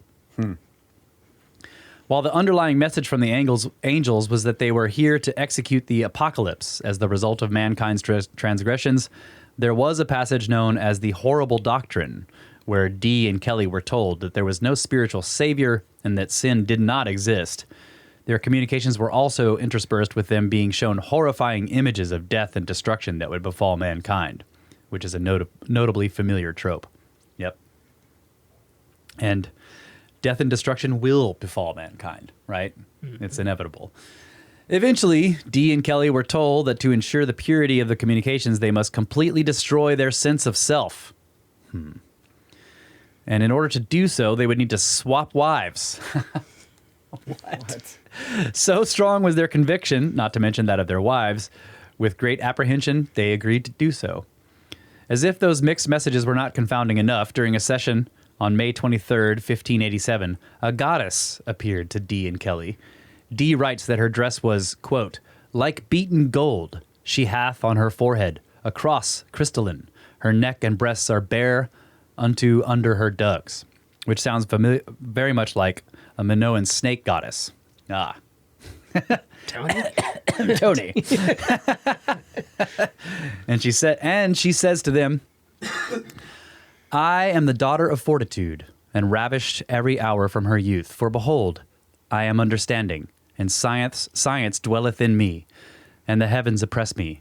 They covet and desire me with infinite appetite. Few or none that are earthly have embraced me, for I am shadowed with the circle of the sun, and covered with the morning clouds. I come and dwell amongst you, and behold, I will bring forth children unto you, and they shall be the sons of comfort. I will open my garments and stand naked before you, that your love may be more inflamed toward me. Wow. This was as the goddess Inanna referred to in the Epic of Gilgamesh as Ishtar, and known to others as simply the Whore of Babylon. Refer back to episode 67 for an explanation of the epic. And allow me to make a brief tangent point out of some fascinating details that might hold relevance to this conversation. So, Inanna is an ancient Mesopotamian goddess of love, beauty, sex, war, justice, and political power. Sharing a connection with the archangel Anael. Is that right? Anael. She is the personification of the planet Venus. In the epic, Inanna tries to seduce Gilgamesh, and she wields the bull of heaven to try and kill him. And at one point, she descends into the netherworld and is killed. Enki, the god of water, knowledge, mischief, and creation, creates two sexless figures named Galatura and Kurjara to rescue her, and then he resurrects her. Enki is also the god of the Abzu, the cosmic sea, which the Sumerians believed was the abode or origin of the demons where the dead reside. And then there's this interesting detail. In the Sumerians' king's list, Gilgamesh's father is identified as Lilu.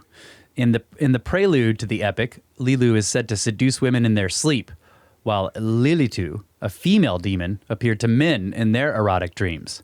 Two other demons also appear, Ardat Lili, who visits men by night, and Idlu Lili, who is her male counterpart and visits women by night, and both beget ghostly children from them.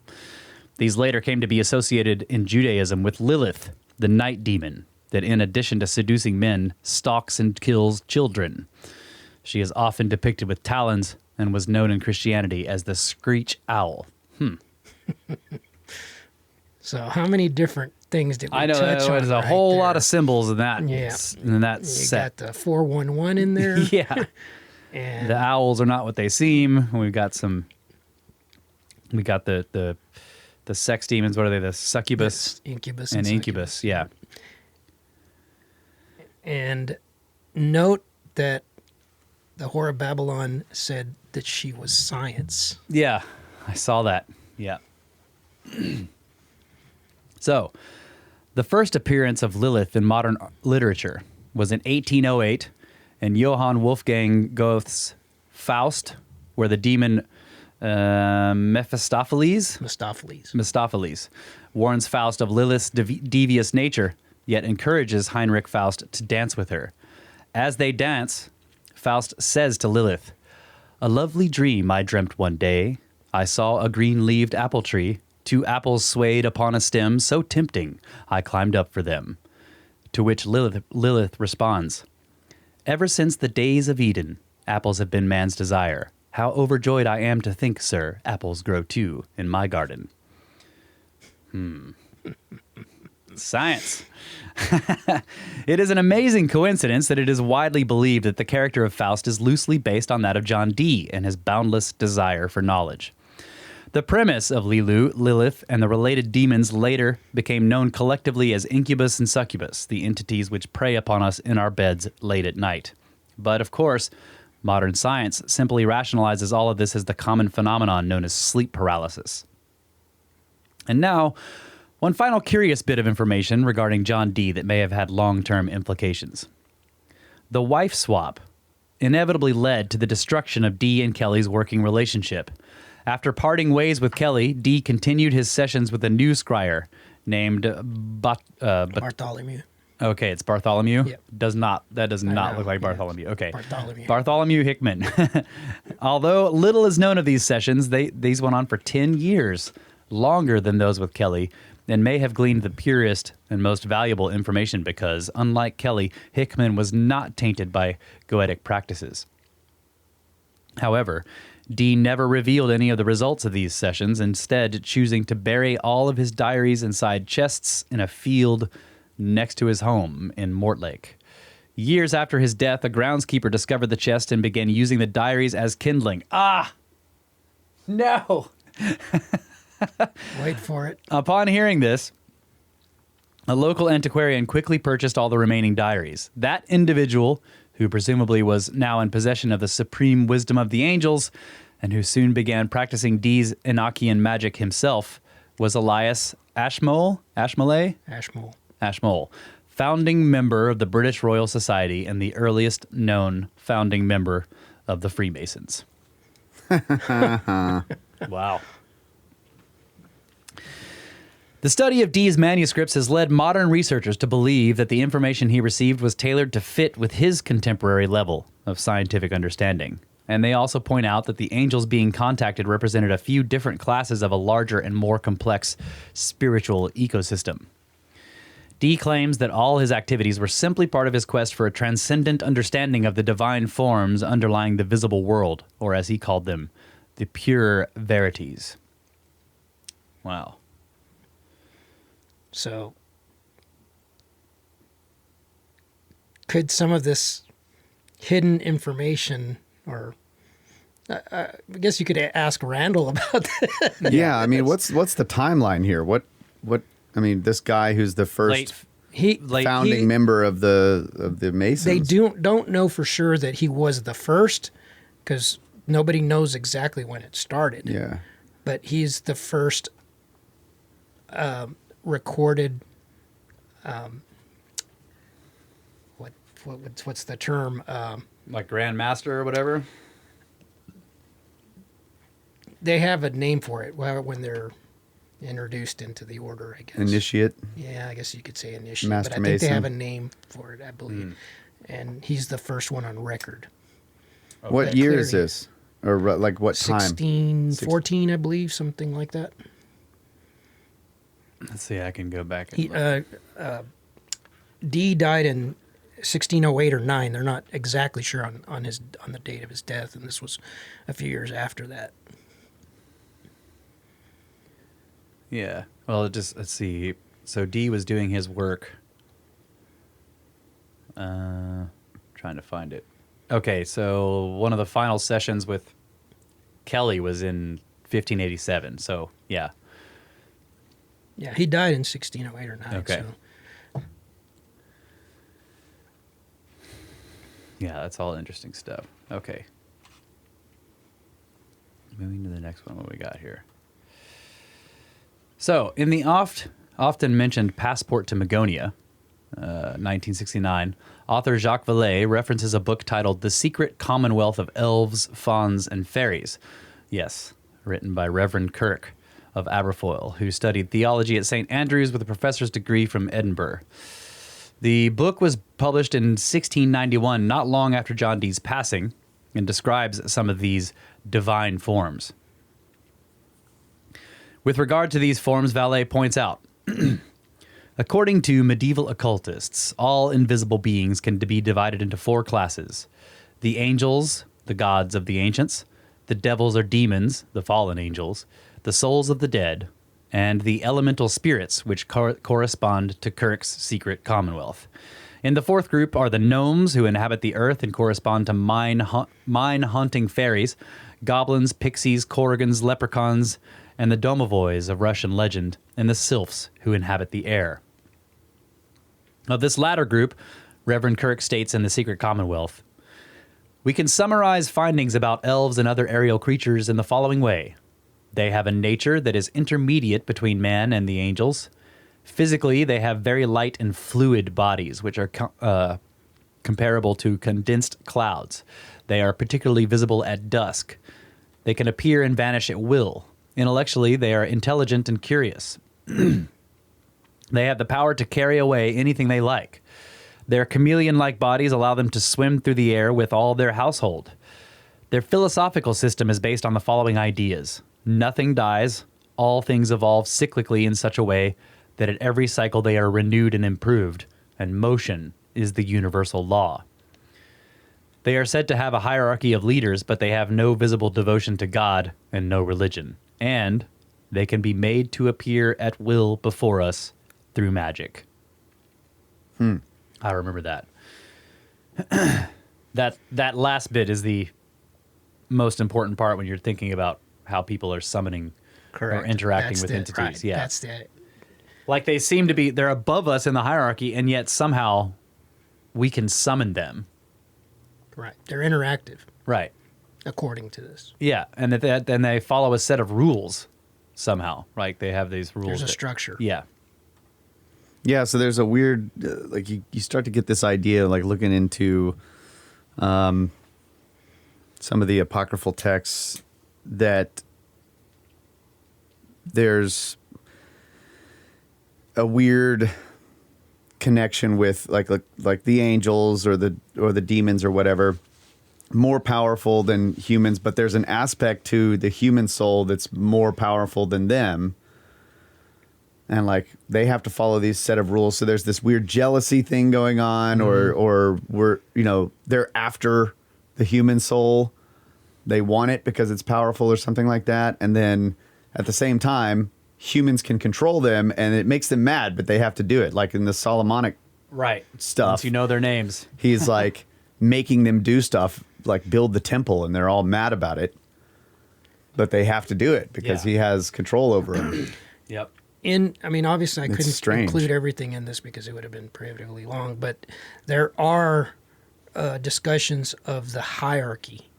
There are not, angels is sort of a placeholder. There's a variety of different types. Yeah. And they all have each have their own type of function, and that may have relevance to different types of phenomenon that are experienced. Yeah. Like in your analogy in the beginning of the drones, like if you're making drones and their job is to do a certain thing and they have to follow certain rules and They're designed to perform specific certain tasks. Right. Yeah. Really interesting, man. Yep.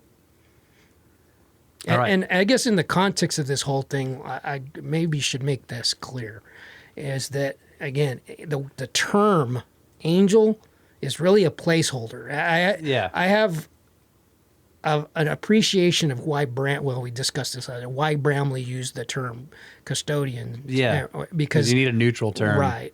But it's really a placeholder for some form of unknown intelligence. Mm-hmm. Janitors. There's the weird connection with all the L words. Yep. Right? All their names ending in L, angel. I have a list of all elves. them. Yeah. All the documentation I prepared, I actually was able to find a very old book that has a list of all the names. All right. All right, let's read them all. do it for science. Let's not invoke anything. We'll make okay? a ring. We'll get one over here. For 7 years, I've performed the sessions. That's what I Now, thought too, show me yeah. where the pyramids are. Yeah. Give me the buried treasure. Okay. So the story of how Dee and Kelly received instructions from angels through the use of magic might be fascinating, but it is not entirely unique. In western New York in 1829, a young man placed a seeing stone in a hat upon which a small scroll appeared where characters of an unknown alphabet revealed themselves one character at a time with an English translation below. He would recite what he saw as scribes painstakingly wrote down every letter. This went on for hours with an average of 7 pages per day for a total of 531 pages written in 74 days. This young man was Joseph Smith, and the work came to be known as the Book of Mormon. As with Dee and Kelly, no reference material was used, so the entire manuscript would need to have been flawlessly memorized by Smith with shades of Shakespeare's ability to provide accurate... Uh-oh. Gotta sneeze. Ooh, Here we go. With the came really close there. Okay, where was I? The Mormons. It all goes back to Thanks. the Mormons. Okay, would need to provide accurate descriptions of geographical locations, historical battles, and international monetary systems, all for places he had never visited. Not to mention evidence that the Book of Mormon reflects unique stylistic changes that indicate that at least 5 different authors were involved. And as with Shakespeare, all of this was achieved by a farmer without a formal education. So we discussed scrolls being presented by angels to John in Revelations and to Ezekiel in episode 145, The Gods of Eden Part 4, and certain aspects of Joseph Smith's encounters were covered in episode 149, The Gods of Eden Part 7, and Mormonism in general was discussed in episodes 6 and 7 with Ethan, where Russ made the same observation related to the conduct of the UFO phenomenon I am attempting to expound upon now. But in reference to the Gods of Eden specifically, in my opinion, Bramley was either unaware or failed to recognize the potential significance of other curious details related to Smith's story. As stated in The Gods of Eden, this was not Smith's first encounter with a seemingly otherworldly intelligence. According to Smith's account, in 1820 he was kneeling in the woods praying when a force came over him that paralyzed him and would not allow him to speak. As darkness surrounded him, what he described as a pillar of light with the brightness of the sun descended over his head. He then saw 2 brightly illuminated spirits that spoke to him by name. Then in 1823, a similar brightly illuminated spirit appeared to Smith in his bedroom and directed him to a location where golden plates would be buried within a stone box. One noteworthy detail not mentioned previously was, as with John Dee and Ray Hernandez, Smith was also instructed not to use the golden plates for monetary gain. But the single most important detail not discussed by Bramley, and generally not publicized at all, is the fact that Smith's family practiced folk magic rituals to locate treasure with the assistance of their guardian spirits. Whoa. I do remember this, yeah. I don't remember this. Joseph used seeing stones to locate buried treasure for a group of money diggers, a term used widely in the 19th century to describe people who appealed to spirits to locate hidden gold and silver. In fact, Smith owned a treasure digging company, which was his primary source of income. There is also a lot more to the story of the golden plates than is commonly known. On September 21st, 1823, Smith went to the spot on a glacier-formed drumlin where he was directed by the spirit and located the golden plates within the stone box just as described. When he removed them, he set them on the ground. When he turned around to close the box, the plates were somehow back inside of it. Next to the plates appeared a toad that hopped out of the box and took the form of a man that then struck him on the side of the head. Smith again attempted to retrieve the book and was beaten by the spirit. Smith asked him why he was not being allowed to remove the plates, and the man informed him that he had not followed instructions to not set the plates down until he arrived home. Smith was told to return exactly 1 year later on what would be September 22nd, 1824, but he was to bring along his older brother Alvin, and only he would be allowed to remove the golden plates. This sounds like Fae stories. Exactly. Once he had returned home upon the telling of the unsuccessful attempt, Joseph's father scoffed and stated that they would be in possession of the gold if he accompanied him. So his father set off with their neighbor, William Stafford, to retrieve the plates himself. Upon reaching the location, aware that the treasure spirits were known to be protective of their bounty, they dug a deep trench around the box to keep it from moving. However, once they began digging for the box, it continued to sink deeper into the soil and remained constantly out of reach. 2 months later, on November 19th, 1823, Joseph's brother Alvin died of what was assumed to have been an intestinal blockage. So, upon Joseph's return to the box without his brother on September 22nd, 1824, he was again not allowed to retrieve it and was instead told to return the following year with someone else who would be allowed to remove them. When he asked who that person should be, he was told that he would know the person when he saw them. 3 days later, his father requested to have Alvin's body exhumed allegedly due to a vicious rumor that his grave had been robbed. But it has been speculated that this was more likely to have been for the purpose of attempting to use Alvin's body to retrieve the golden plates. It is not known if Joseph returned the following year, but it was not until 1827 that he returned to the site with his new bride Emma, and she was allowed to remove the plates, setting in motion the writing of the Book of Mormon. However, it should be noted that throughout Smith's communication with the spirits, he never made mention of angels until nearly a decade after his initial encounter. So the golden plates remind us of a far older but similar story. In 610 AD, a boy named Hubbard was sitting in the hills surrounding Mecca when an angel appeared before him, saying, "I am the angel Gabriel." The apparition then showed Muhammad a golden tablet and told him to read it. Muhammad responded that he was illiterate, but when Gabriel commanded him a second time, Muhammad found that he could indeed read. So began the series of angelic conversations that became the Quran. Joseph Smith, like Edward Kelly, Muhammad, and so many other individuals related to the phenomenon, was a flawed character.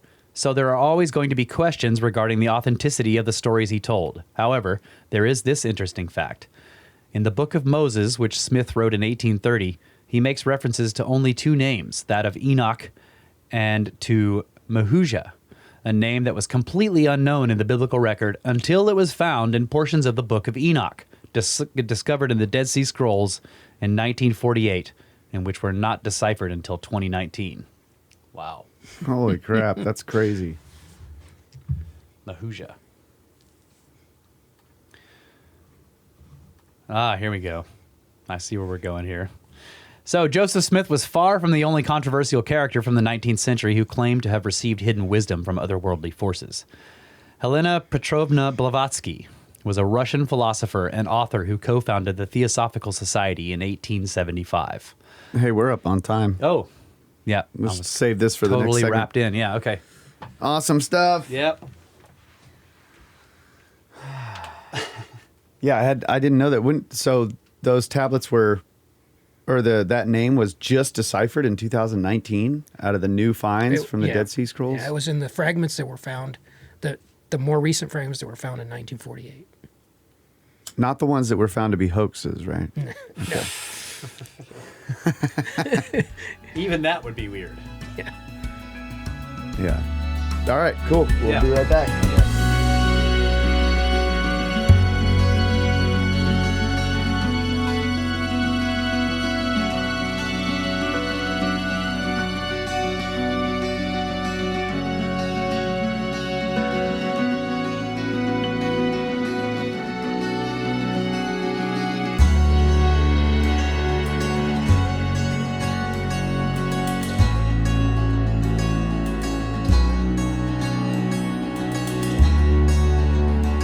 All right, we're back, ladies and gentlemen. Taking up too much time with my tangents, so let's just get right back into it. This is really good stuff, Marty. Yeah. Thank you. Yeah, it's good stuff. Flip that timer over. Those sands of time going. Okay, so Blavatsky claimed that she established a friendship with a Russian Freemason who encouraged her interest in esoteric matters. As a result, she claimed to have had many paranormal experiences, including astral travel. She believed that all the world's religions stemmed from a single ancient wisdom, which she connected to Western esotericism of ancient Hermeticism and Neoplatonism. She claimed that these theosophical doctrines were not her own, but had been received from a brotherhood of secretive spiritual beings whom she referred to as the Ascended Masters. From the Masters, Blavatsky learned of the existence of mankind's 7 root races, the 4th of which originated in Atlantis. She believed that the wisdom of Atlantis was spread across the globe when the island was destroyed. The descendants of the Atlanteans still carried in their blood the qualities of their ancestors, she believed. They were the members of the Aryan race. More on this topic shortly. Interestingly, Blavatsky vehemently defended the existence of spiritual phenomena, but argued against the mainstream concept that the entities contacted were the spirits of the dead. Yeah. Oh, that's the end of that section. That's all you're going to do on Blavatsky? I was trying to condense this. All right. Hey. Well, We still got a long way to go. what connections are you thinking of, Russ? You got something in your head? No, I'm just, he said we'll get to it, but yeah, just that Blavatsky has an enormous body of work, so there's probably endless stuff you could do. But yeah, And she was the inspiration for a lot of the things that come later. yes, yeah, and the unfortunate Don't know anything about her. Unfortunate connotations with the Aryan stuff too. Right. That's Yeah. where we talked about earlier about the races, and I said I didn't want to delve into it too much because it was corrupted. I think some of the concepts were Yeah, you get used eugenical for, and yeah, it's exactly. racism and yeah, the root race Aryan stuff is I chose to. It seems like a lot of this stuff is it injects, some. I mean, it just I don't know. In some ways, it's so these are like spells. It's a powerful spell that gets cast on a whole bunch of humanity, and it ends up causing trouble for hundreds of years afterwards. Right? Wow. Yeah. Okay. So we're going to Crowley now. In the words of Frank Booth, "Now it's dark." From Dennis Hopper from Blue Velvet. What did you were telling me about this movie? Yes. Yeah. So inspired by the work of John Dee in 1887, high-level Freemasons William R. Woodman, William W. Westcott, and Samuel L. Mathers started a secret society named the Hermetic Order of the Golden Dawn, devoted to the practice of Hermetic Kabbalah and study of the occult, astrology, divination, and alchemy. That is Kabbalah with a Q, as there are differences in the beliefs between it and Jewish Kabbalah with a K, and Christian Kabbalah with a C. Kabbalah with a Q is based largely on the beliefs of Hermes Trismegistus and John Dee's Enochian system of angelic magic. In 1898, the Golden Dawn welcomed its most famous initiate, a man widely dubbed the wickedest man in the world, who famously referred to himself as the Great Beast 666. Yeah, I am, of course, invoking the name of none other than Aleister Crowley. Born in 1875, Edward Alexander Crowley was raised in a wealthy family with strict evangelical Christian beliefs. At the age of 11 in 1887, Edward's father passed away from cancer, after which he became increasingly embittered with Christianity. By the time he entered Trinity College at Cambridge in 1895, he changed his name to the now familiar Aleister, as it was more in line with his poetic interests. While at Cambridge, Crowley wrote poetry and began his preoccupation with alcohol, drugs, prostitutes, and same-sex partners. Finally, in 1898, he left Cambridge to pursue his obsession with alchemy and the occult, later that year joining the Golden Dawn Lodge in London. Over the next decade, while living off his considerable inheritance, Crowley started publishing his poetry as he rose through the lower ranks of the Golden Dawn. However, all the while he was heavily criticized by fellow initiates for his sex, drugs, and alcohol abuses. Crowley's insatiable thirst for the occult drove him to perform what is known as an Abramelin operation. Is that how you say that? You don't know? Marty's just shaking his head at me here. No help here, buddy. You wrote this. Come on. Abramelin operation, which entails a 6-month process of intense fasting, self-torture, and rigorous ceremonial rituals to invoke one's guardian angel. If successful, the initiate may ask their guardian angel to do anything or answer any questions. However, the ritual is heavily discouraged by occultists, as they believe that if it is not carried out properly, demonic spirits may possess the space and or the person conducting the ritual. Therefore, it is widely considered one of the most dangerous rituals known in magic. But this warning did not dissuade Crowley, who became tired of the long process, eventually giving in before the ritual was complete. Because of this, Crowley was accused of performing black magic rituals and was refused promotion to the Second Order of the Golden Dawn and was eventually ostracized in 1899. But this was far from the end of Crowley's occult pursuits. In the years following, he traveled to Mexico, India, and France to further his studies while he continued to self-publish his poetry. This provided him with some notoriety and allowed him to rub elbows with influential people. While living in Paris, he met Rose Kelly, and they were married in 1904. While on their honeymoon, this person is not related to the Kelly from D, right? No. Okay, I'm just making sure, because you never know Yeah. with this kind of shit. I don't believe so. Right. Anyway. While on their honeymoon, the couple traveled to Egypt, where Crowley used his influence to be granted a private stay in the king's chamber of the Great Pyramid. While there, he performed a bornless ritual, again to invoke his guardian angel. While performing the ritual, Rose fell into a trance and said to Crowley in a strange voice, "They are waiting for you." When asked who, Rose, who knew nothing of Egyptian deities, replied that the message was from the god Horus. Crowley took offense to this, in disbelief that Horus would choose to speak to Rose instead of him directly. So, Crowley challenged her with a series of 12 difficult questions which he did not believe she would be capable of answering correctly, although to his surprise, she did. The next day, he took her to the Bolak Museum to see if she could identify the spirit who spoke to her. She walked around the museum until pointing to a character depicted on the Stele of Revealing. The character it depicted was in fact Horus, and the stele was Exhibit 666, of course. The message from Horus served as a harbinger of the encounter to follow when Crowley was finally able to make contact with his guardian angel, Aiwass. In his book, The Equinox of the Gods, Crowley describes the encounter, stating, "The voice of Aiwass came apparently from over my left shoulder, from the furthest corner of the room." Oh, yes, I remember this.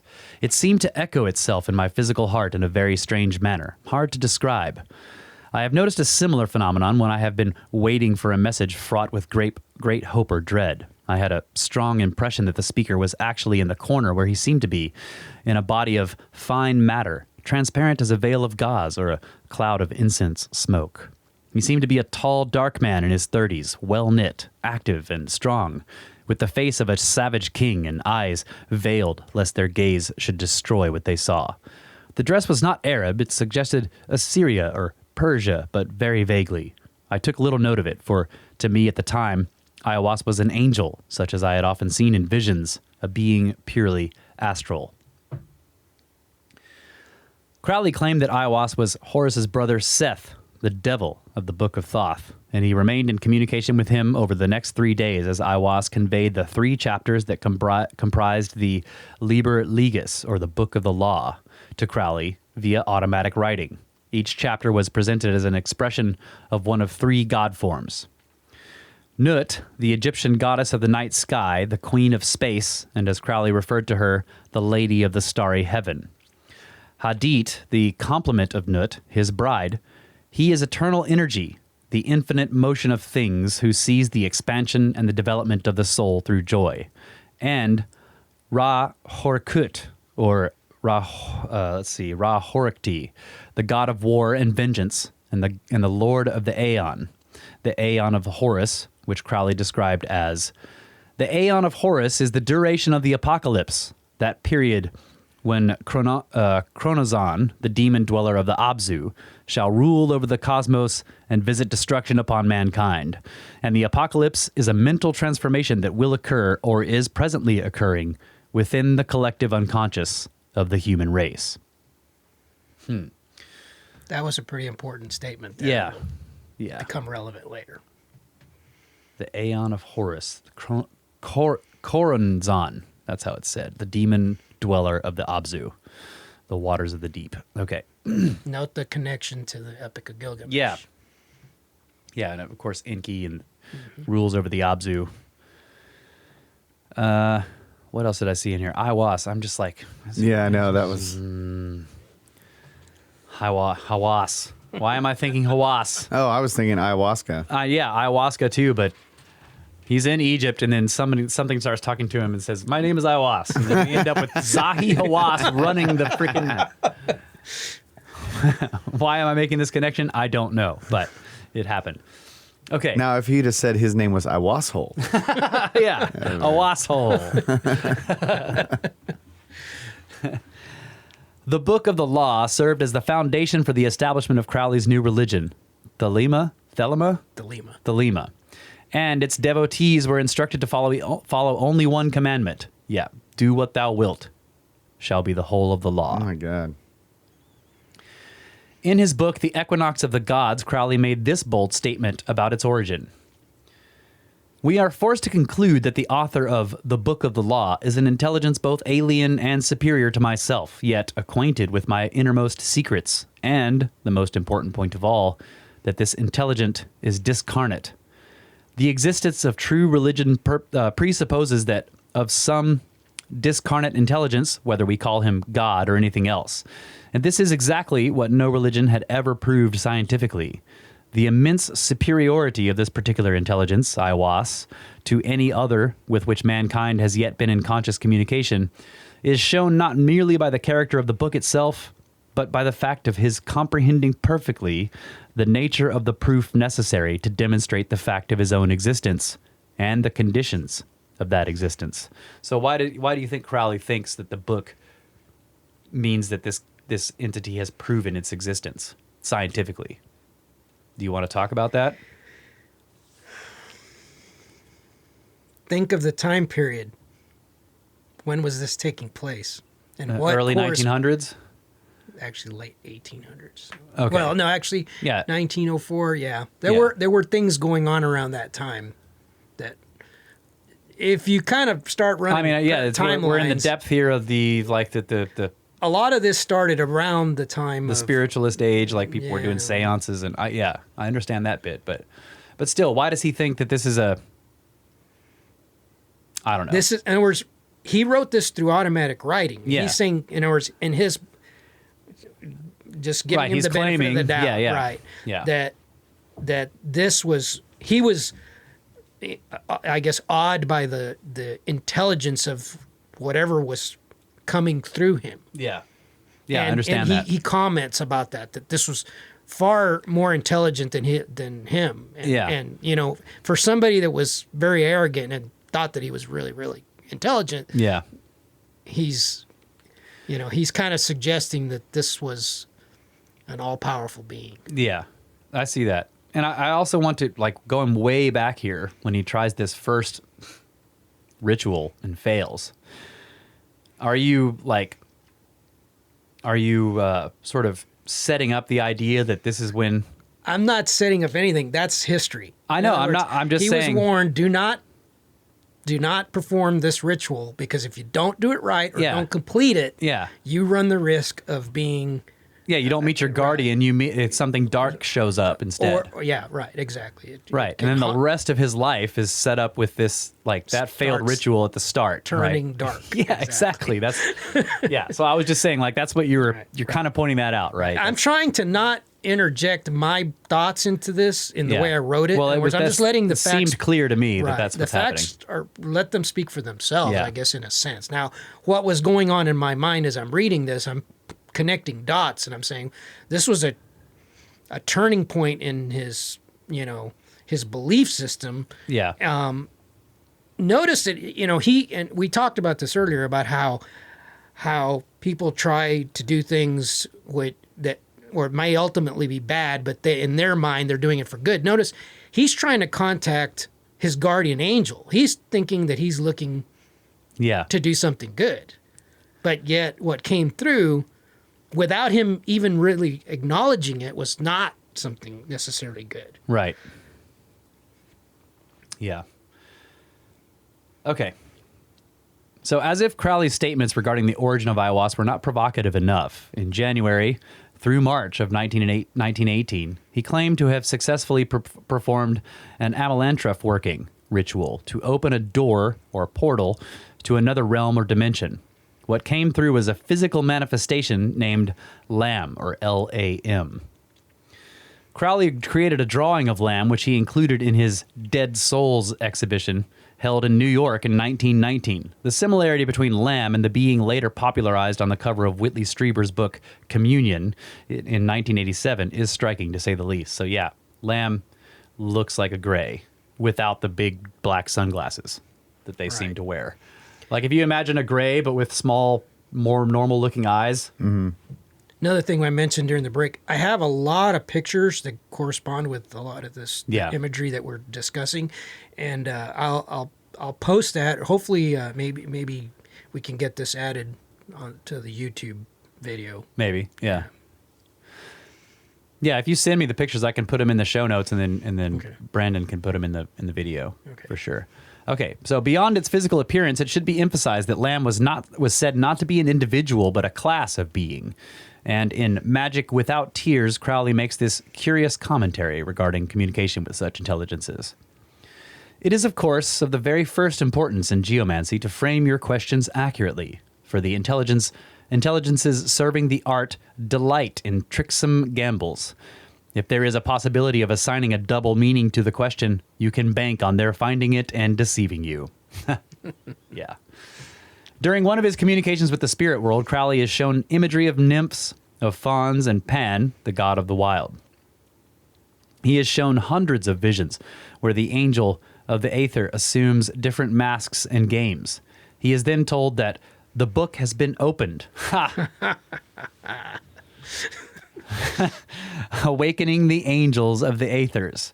It is not known if this was a reference to Crowley's The Book of the Law or Dee's Liber Logaeth. Crowley would join forces with a secret society named Ordo Templi Orientis, OTO, which was modeled after and associated with European Freemasonry, such as Masonic Templar organizations. But under his leadership, the OTO was reorganized around Thelema as its central religious principle. One of the major features and core teachings of the organization was its practice of sex magic, which, as we shall soon see, served as the foundation for other historic workings to come. Although he did not live to see it come to fruition through his writing, Crowley ignited embers that would smolder for decades, eventually growing to a raging inferno, and he would be immortalized in pop culture by the likes of the Beatles, Led Zeppelin, David Bowie, and Ozzy Osbourne. And his mantra, "Do what thou wilt," resonates louder today than ever. All right, that was the end of that document. Yep. Marty's looking for something. Man, Yeah. Trying. Don't read the heading on the next. Okay. Oh, am I going to keep going? I thought Crowley was the end. Oh no. Oh. Okay. Okay. that guy seemed like either a charlatan or a fool. Well, and this is the other thing is like he seemed to be involved in a lot of intelligence operations later on too. Like, did you pick up on any of that? There are rumors that he was a spy. He at least tried to be a spy. Yeah. And keep in mind, he was also, using a lot of heroin and, Yeah. I mean, he was doing all sorts of stuff and mixing different types of drugs, but he was doing it on purpose to reach, alternate states of consciousness. So Isn't there also a possible connection between him and the Loch Ness monster? He buys a house out there. He does a working, and then the monster starts appearing, right? And then one of the Led Zeppelin guys buys that house. The Jimmy Page bought, Jimmy Page, right? Which one? The guitar player or the Yes. singer? The guitar player is Jimmy Page. Yes, Jimmy Page bought Crowley's house. Yeah. And owned it for a short time and then sold it. Yeah. Yeah.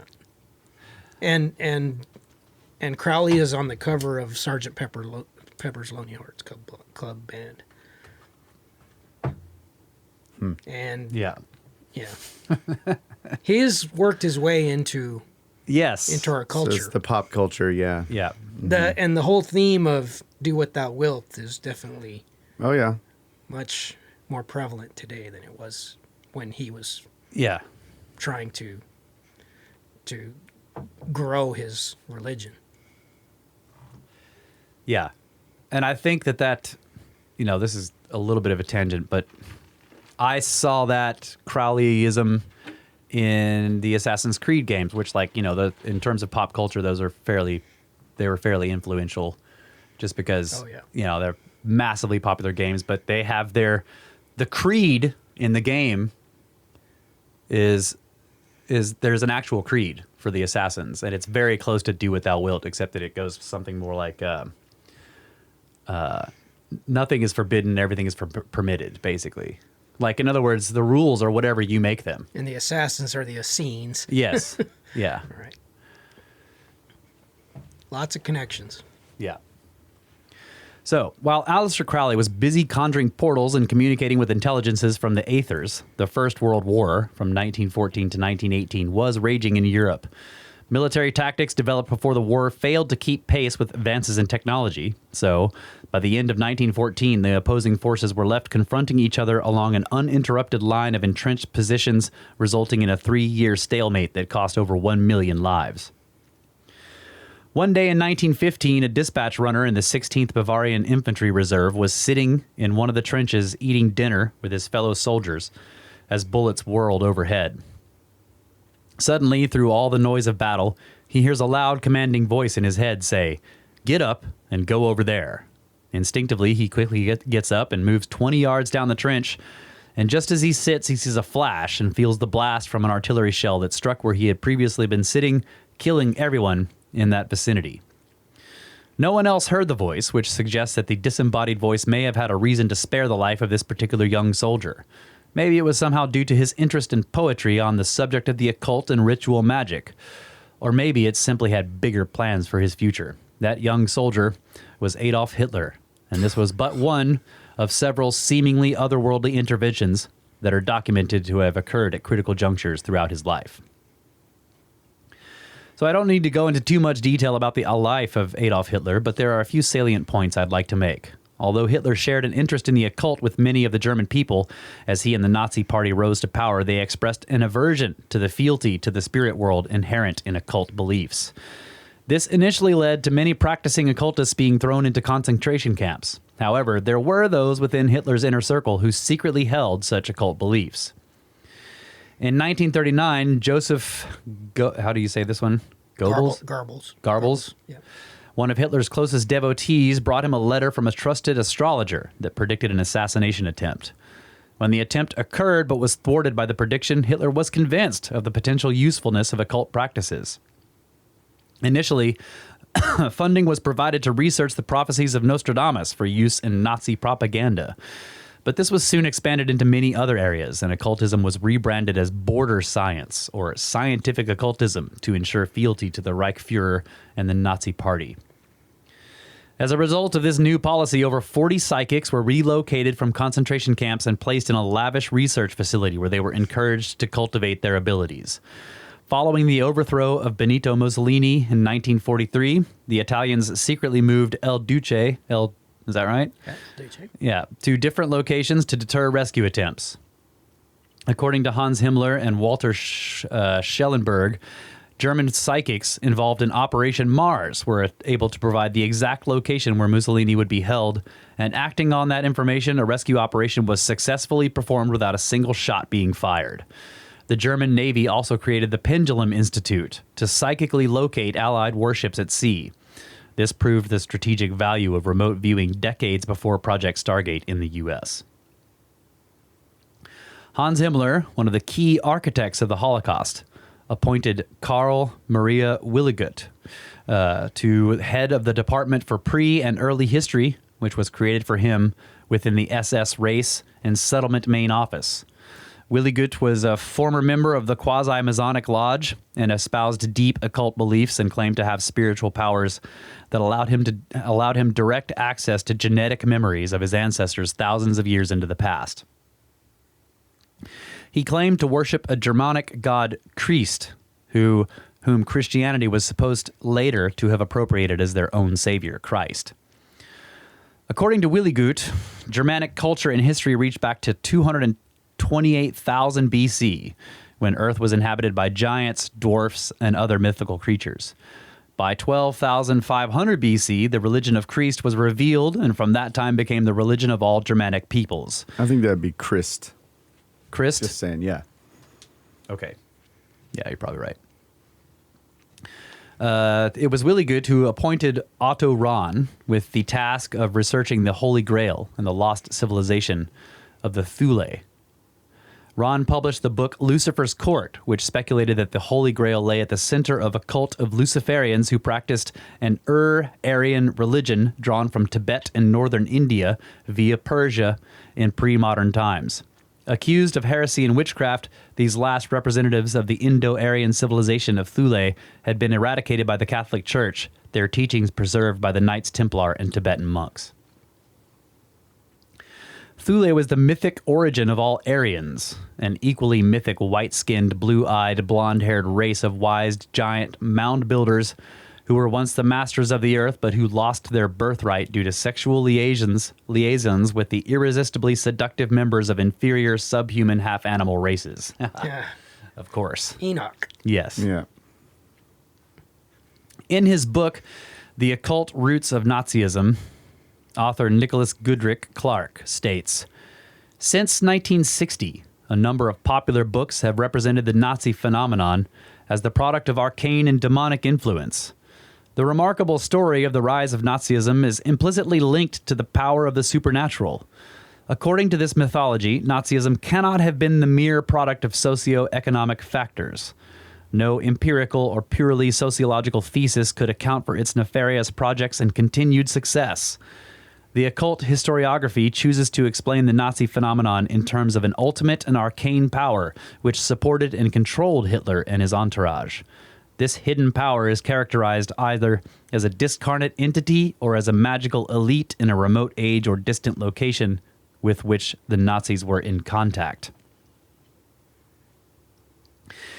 In Morning of the Magicians, author Louis Pauwels and Jacques Bergier claim that the Nazi leadership was determined to establish contact with an omnipotent theocracy and gain knowledge of its power. It was thought that this power would enable Germany to conquer the whole world and transform all of human life. Alliances could be formed with the master of the world or the king of fear, who reigns over a city hidden somewhere in the east. Those who conclude a pact will change the surface of the earth and endow the human adventure with a new meaning for many thousands of years. The world will change, the lords will emerge from the center of the earth. Unless we have made an alliance with them and become lords ourselves, we shall find ourselves among the slaves on the dung heap that will nourish the roots of the new cities that will arise. Wow. Man.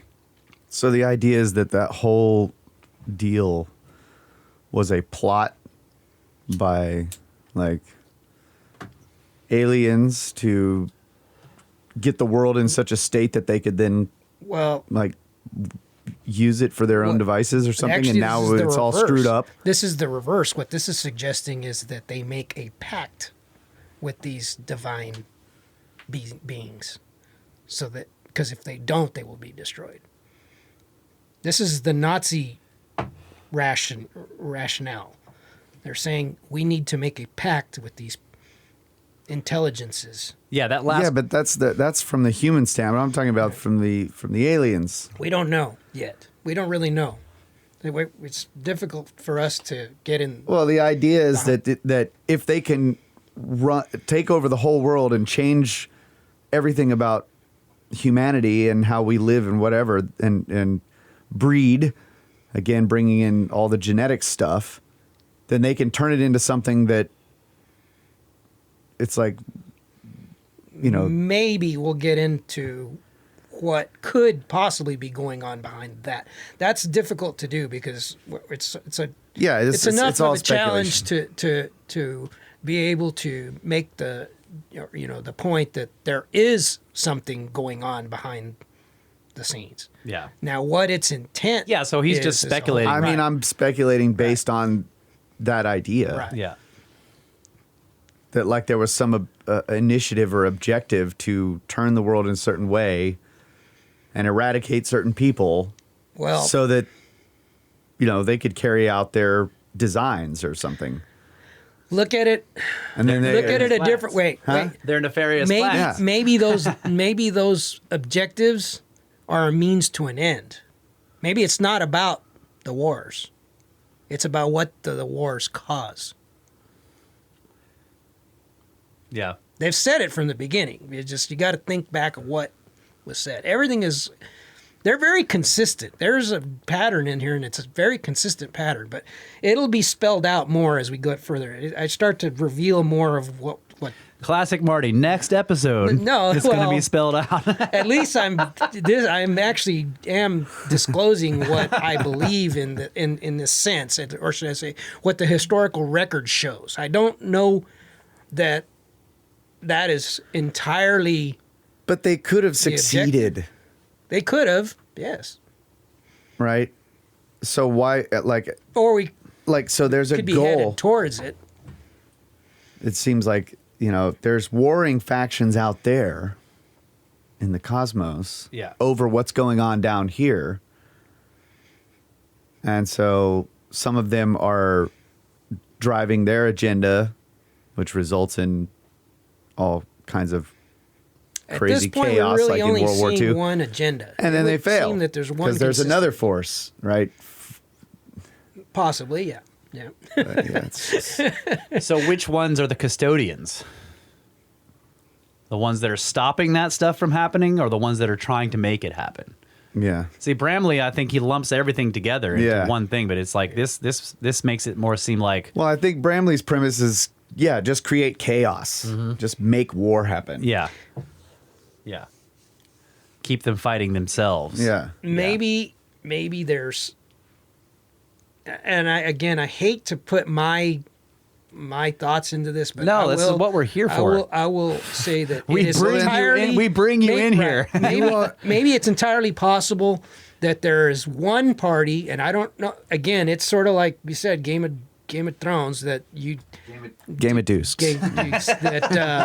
that you. It's hard to tell who's the good guys and who's the bad guys. It's kind of Yeah. blurry. That there's one faction creating chaos and another faction trying to create order, and it's an eternal conflict. It's just constantly, and it's a cyclical thing. But who's who, and for what reasons? Yeah, because I mean, you could say the Germans, the Nazis, were trying to create order. Yeah, they wanted. Yeah, they were trying to unify create the whole world. They were trying to create order. a religion. Crowley was sort of doing the same thing. I mean, there's again, they think they're doing it for good. It's just their perspective. Yep. It's All right. crazy shit. Yeah. This is good stuff. All right, we're almost at the end of this here. So, during World War II, American journalist Hubbard Knickerbocker wrote, oh, that's a great name, Hubbard Knickerbocker. He wrote, Hitler's power is not political. It is magic. To understand magic, you must understand what the unconscious is. It is that part of our mental constitution over which we have little control and which is stored with all sorts of impressions and sensations. Now the secret of Hitler's power is twofold. First, that his unconscious has exceptional access to his consciousness, and second, that he allows himself to be moved by it. He is like a man who listens intently to a stream of suggestions in a whispered voice from a mysterious source, and then acts upon them. In our case, we have too much rationality to obey it, but Hitler listens and obeys. The famous Swiss psychologist Carl Jung recognized that Hitler thought and acted magically. In an interview conducted by Knickerbocker in 1939, Jung defined the nature of Hitler's power as such. There is no question but that Hitler belongs in the category of the truly mystic medicine man. As someone commented about him in the last Nuremberg Party Congress, since the time of Muhammad, nothing like it has been seen in this world. His body does not suggest strength, the outstanding characteristic of his physiognomy is its dreamy look. I was especially struck by that when I saw pictures of him taken in the Czechoslovakian crisis. There was in his eyes the look of a seer. This markedly mystic characteristic of Hitler is what makes him do things which seem to us illogical, inexplicable, and unreasonable. So you see, Hitler is a medicine man, a spiritual vessel, a demi-deity, or even better, a myth. Wow.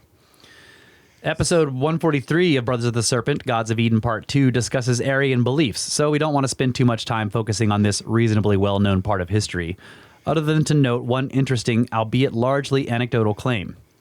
Due to his interests in Hitler, the occult, and the UFO phenomenon during World War II, Carl Jung was allegedly asked to offer a personal opinion to a select group at the Pentagon concerning the basis for the surprising advances in Nazi military technology. According to the documents, Jung stated his belief that through their occult practices, the Nazis appeared to have struck an accord, with a higher intelligence, and he suggested that the U.S. military attempt to do the same. All right. And that guy spoke pretty glowingly of Hitler, Still didn't he? another part. What? There's still one I more. thought that was the last one. Okay. Oh, right. Okay, now I get it. You wanna Last do- bit. We're at the That's fine. We'll just finish it up here. Go along. Yeah, going long. On October 2nd, 1914, approximately 1 year before a young Hitler's life was seemingly spared by a disembodied voice, Marvel Whiteside Parsons was born at Good Samaritan Hospital in Los Angeles.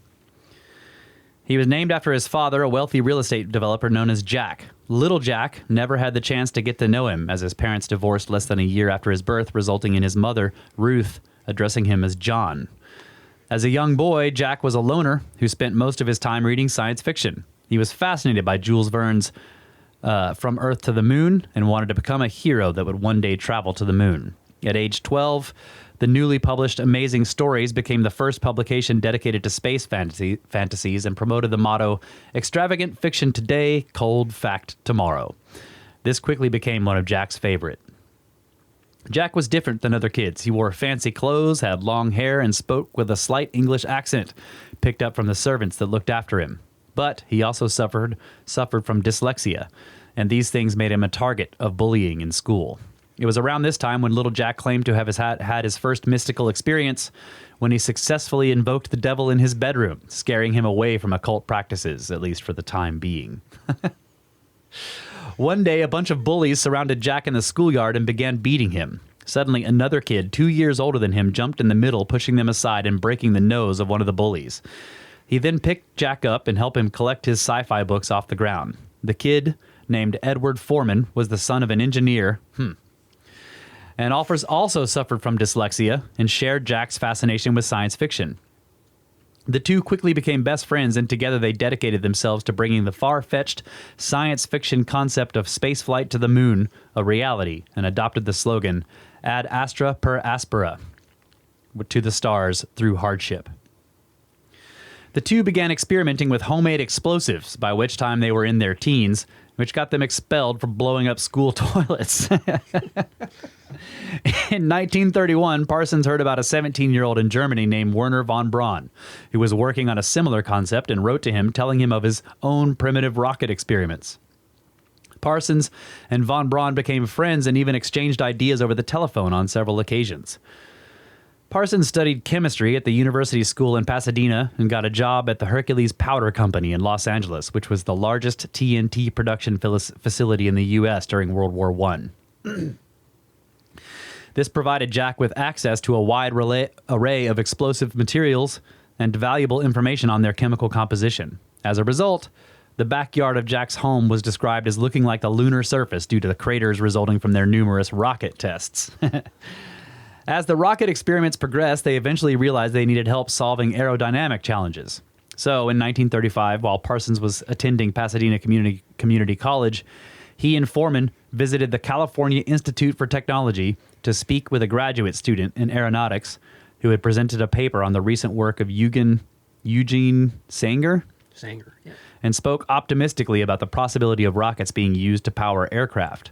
Keep in mind that rocketry was not considered a science at this point. Be that as it may, the student was impressed by their knowledge of the subject, and although he could not get involved, he directed them to another aeronautical student he thought could help them, named Frank Molina. Molina had written an essay where he stated, "Now that man has conquered travel through the air, his imagination has turned to interplanetary travel. Many prominent scientists of today say that travel through space to the moon or Mars is impossible. Others say, what man can imagine, he can do." This was exactly the type of vision Parsons and Foreman were looking for, and the trio immediately connected. Molina was exactly the missing piece of the puzzle they needed to achieve their dream of spaceflight. With Molina on board, together they presented a proposal to a senior professor in the aeronautics department at Caltech, which was immediately laughed off as a harebrained idea, fit only for Hollywood films and thrill seekers. But Parsons was not to be deterred. He decided to go straight to the top and approach the head of the aeronautics department, Theodore von Karman. Theodor von Karman was a Hungarian immigrant who was regarded as one of the greatest aerodynamic theoreticians of the 20th century. Interestingly, von Karman was a descendant of Judah Lo ben Bezalel, who was a scholar, Jewish mystic, and philosopher known as the Maharal of Prague. The Maharal is legendary for his alleged creation of a golem, a creature made from clay to defend the Jews of Prague from anti-Semitic attacks. The Maharal is said to have used mystical powers based on esoteric knowledge of how God created Adam. The word golem appears only once in the Bible spoken by Adam to God, where he states, "Thine eyes did see my golem," which is Psalms 139, verse 16, which refers to an embryonic substance which is understood to represent the physical form of man before acquiring a soul. That would have been written by Solomon, right? Yeah, if it's in Psalms, it does make sense. Von Karman later said he was immediately captivated by the earnestness and the enthusiasm of these young men. Although he could not provide them with funding, he agreed to provide them with a laboratory that would become the Rocket Research Group's unofficial home for the next 4 years. During that time in 1935, Parsons would marry Helen Northrop, who was remarkably accepting of his mixing and storing of explosive materials in their home and garage. The following year, in 1936, an attempt was made to lure Robert Goddard to move his research to Caltech, and Frank Molina was sent to visit Goddard's research facility in Roswell, New Mexico. However, it was quickly apparent that Goddard was evasive and did not wish to exchange any of his findings with Parsons' team.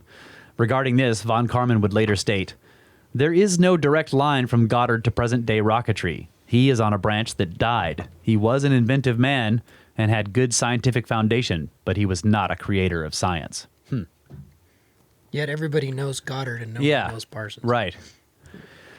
Meanwhile, at Caltech, Parsons' clan earned the moniker the Suicide Squad for what many considered their reckless and potentially lethal experiments. But the Suicide Squad gradually began to gain notoriety outside of Caltech. Popular Mechanics ran an article on them, and a small article also appeared in Time magazine.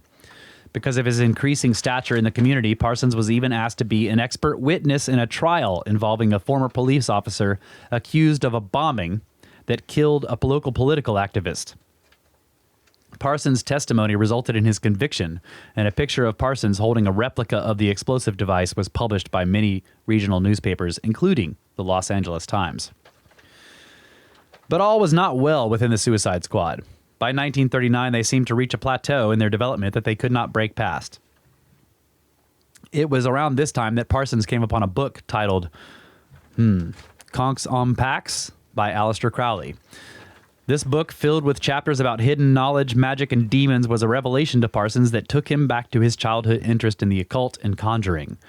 Soon after, he attended a Gnostic mass at the Agape Lodge, which was the Los Angeles chapter of the OTO and Church of Thelema, where he heard the words, "Do what thou wilt shall be the whole of the law." And the crowd responds, "Love is the law, love under will." At the end of the sexually charged mass, the magus announced, "The Lord bring to you the accomplishment of your true wills, the great work, the summum bonum, the true wisdom, and perfect happiness."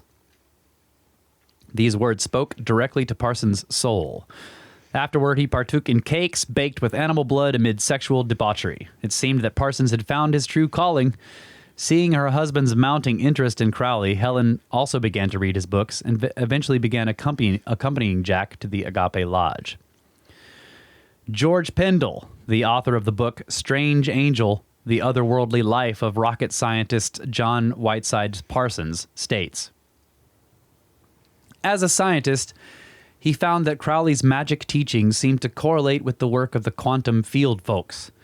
The illogical nature of the newly coined quantum physics, in which the simple act of observation seemed to affect the physical world, and in which changes performed on one physical system could have an immediate effect on another quite unlinked system, the theory of non-locality, would have seemed to Parsons to endorse the improbable possibilities of magic, and especially the transformative powers of the magician himself. This convinced Parsons that he could manifest his destiny by his own sheer will." When Parsons was initiated into the Agape Lodge, its magus wrote to Crowley stating, I think I have at last a really excellent man, John Parsons. He has an excellent mind and much better intellect than myself. JP is going to be very valuable. As if by divine providence, contemporaneous to Parsons' epiphany, war broke out in Europe, and the chief of the U.S. Army Air Corps approached von Karman to study the critical problem of heavily laden bomber aircraft takeoffs in combat zones with limited-length runways. To von Karman, the Suicide Squad's rocket work was the perfect solution. They received $1,000 to prepare a proposal that resulted in the funding of an actual project. Countless experiments were performed, but they all ended in abject failure. Then, one day, Parsons had his Archimedean eureka moment when the solution suddenly presented itself before his eyes from what Molina described as communing with his poetic spirits. This download of information was an asphalt-based fuel that Parsons referred to as Greek fire, the mystical, inextinguishable, semi-liquid material used by the Byzantines against enemy ships. This material resolved the long-standing combustion hurdles and resulted in the successful development of solid fuel JATO, or jet-assisted takeoff rocket motors, giving birth to American rocketry. The success of the JATO development inspired Parsons, Foreman, Molina, and von Karman to invest in the establishment of the Aerojet Corporation to design, develop, and manufacture both JATO and other more advanced rockets. But hand in hand with the increase in rocket technology was an increase in Parsons' obsession with thelema. Parsons gradually became emboldened in his practice of the occult, and it became a ritual before rocket tests for him to begin stomping his feet and reciting Crowley's hymn to the Greek god Pan. To the great beasts come, lo Pan, I am born, to death on the horn of the unicorn. I am Pan, lo Pan, Pan, Pan. I am thy mate, I am thy man. Goat of thy flock, I am gold, I am God. Flesh to thy bone, flower to thy rod. With hooves of steel I race on the rocks, through solstice stubborn to equinox.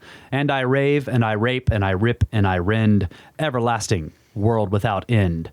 Mannequin, maiden, maenad, man, in the might of Pan, lo Pan, Pan, Pan, lo Pan. Did you just make me read a ritual? Am I just summoning in everybody's home that's listening to this podcast the great god Pan?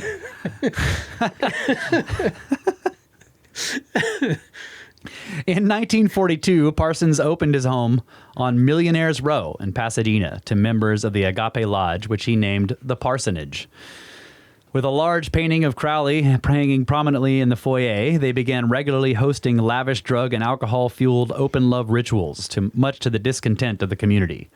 Parsons' hubris reached a point where he began having an open affair with his wife's sister Betty, as his wife did the same with their magus. All the while, Crowley remained informed of the situation and ultimately placed Parsons in the position of religious leader of the OTO.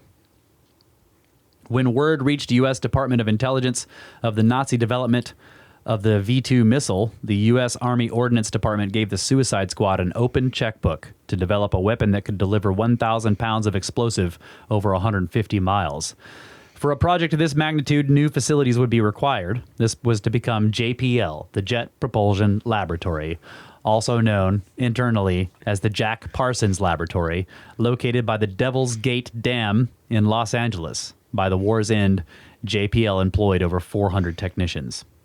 But U.S. intelligence was monitoring Parsons' increasingly eccentric antics, and justifiably concerns did arise. Gradually, a push began to get him out the door, and in December 1944, Parsons was forced to sell his interest in Aerojet for an undisclosed amount, although he continued to consult for them on occasion. As Parsons worked to merge the worlds of science and science fiction, he began spending more time in the company of professional science fiction writers.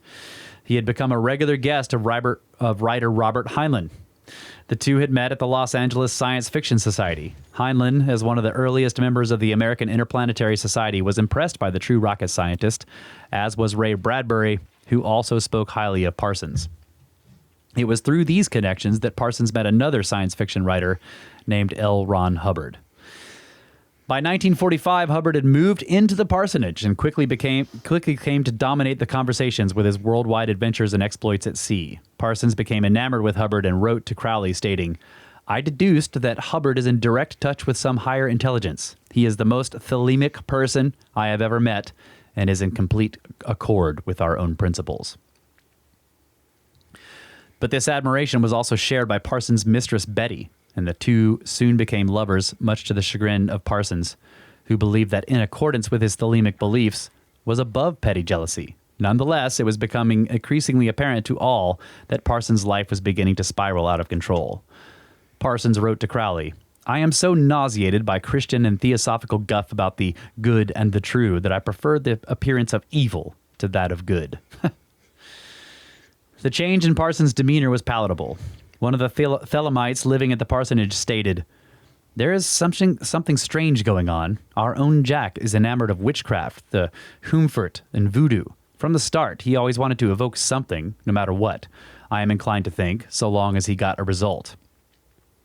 This led many of the followers to believe he had unleashed some type of demonic force, described as alien and inimical, into the house, so they began performing regular banishing rituals. One day, strange noises began emanating from Parsons' room, causing concern. So, when the door was opened, there stood Parsons, draped in a black robe with arms outstretched, in the center of a pentagram before an altar, as his voice rose and fell in a rhythmic chant.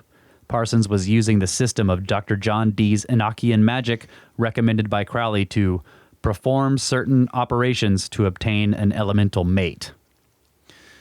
Yeah, the Babylon working. Parsons continued to perform the ritual, and a few days later, Hubbard, who was in the kitchen at the time, called out to Parsons saying he had been struck strongly on the right shoulder. Parsons hurried to Hubbard's side, and, in Parsons' words, the two observed a brownish yellow light about 7 feet high in the kitchen. And in a subsequent incident, Parsons heard a buzzing metallic voice crying out. Where have we heard those two references? Yeah, right.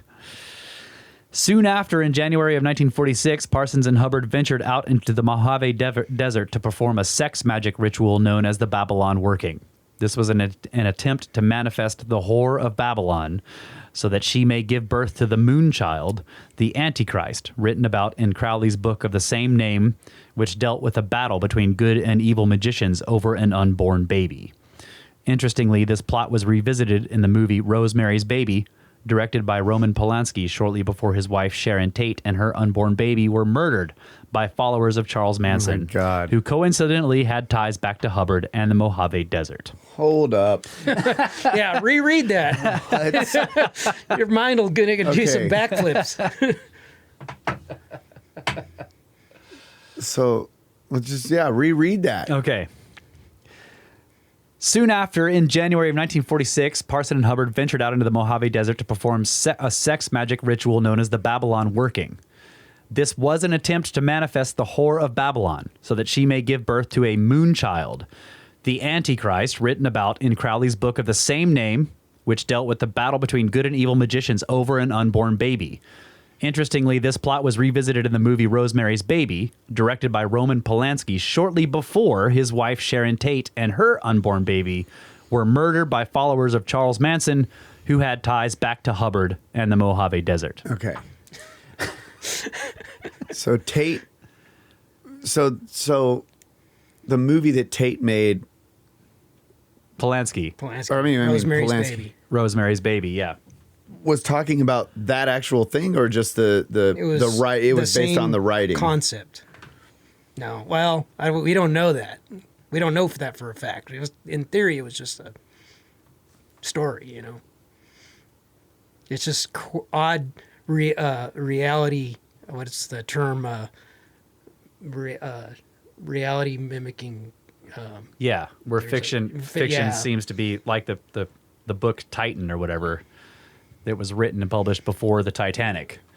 It was basically about a giant ship that sank out in the North. Yeah.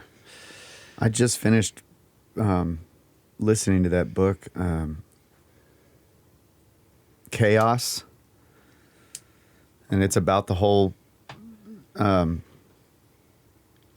What's his name? Charles Manson deal. Have you read that book? No, but I know other things about. Oh my God, this guy! Yeah, so this guy. Was a journalist, and he was supposed to do some like quick article on the on one of the anniversaries of the whole deal. And he starts interviewing people, and he gets way down into this rabbit hole, and he's just like, there's like more to this story. Oh, yeah. And so he keeps doing, and he keeps getting more deadlines pushed back, and eventually he gets dropped by the magazine or whatever. And he still does research, and then he gets hired for a book deal, and he does that, and he keeps pushing the deadline back, and he's digging and digging. It takes him 20 years of digging into this story, and he's still, there's just like these open-ended questions. But it links the whole thing to the CIA and all this kind of crazy stuff. Peter Levenda gets into that deeply. He makes a lot of connections to the Kennedy assassination. There are a lot of really strange connections there that are, really hard to explain, but I try to leave that stuff out. This well, is it's just relevant to me because I just finished that book. Yeah. I'm like, what? Synchronicities. This is crazy, dude. All right. So during this ritual, the Babylon working, Parsons claimed to have communicated with Babylon and took careful notes of her words, which read, "During this invocation, the presence of the goddess came upon me, and I was commanded to write the following communication." Oh, here we go again. You're going to make me read this. No, this is evil. All right. "Yea, it is Babylon, and this is my book, that is the 4th chapter of the Book of Law. He completing the name, for I am out of Nuit by Horus, the incestuous sister of Ra-Hor-Kut. Thou hast called me, O accursed and beloved fool. I shall provide a vessel, when or whence I say not. Seek her not, call her not, let her declare. Ask nothing, keep silence. There shall be ordeals. My vessel must be perfect. This is the way of her perfection. The Astarte working, with music and feasting, with wine and all arts of love. And she shall wander in the witchwood under the night of Pan, and know the mysteries of the goat and the serpent, and of the children that are hidden away. For I am Babylon, and she, my daughter, unique, and there shall be no other women like her." Upon learning of this, Crowley stated in a letter, "Apparently, Parsons and Hubbard, or somebody, is producing a moonchild. I get fairly frantic when I contemplate the idiocy of these louts."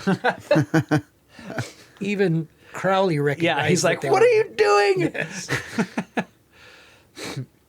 Upon completing of the Babylon working ritual, Parsons turned to Hubbard and stated, "It is done," in absolute certainty that the operation was accomplished. When they arrived back home, Parsons was met by a 23-year-old scarlet woman with slant blue eyes, giant red lips, and burning red hair. Her name was Marjorie Cameron, and regarding their meeting, Parsons wrote to Crowley declaring, "I have my elemental."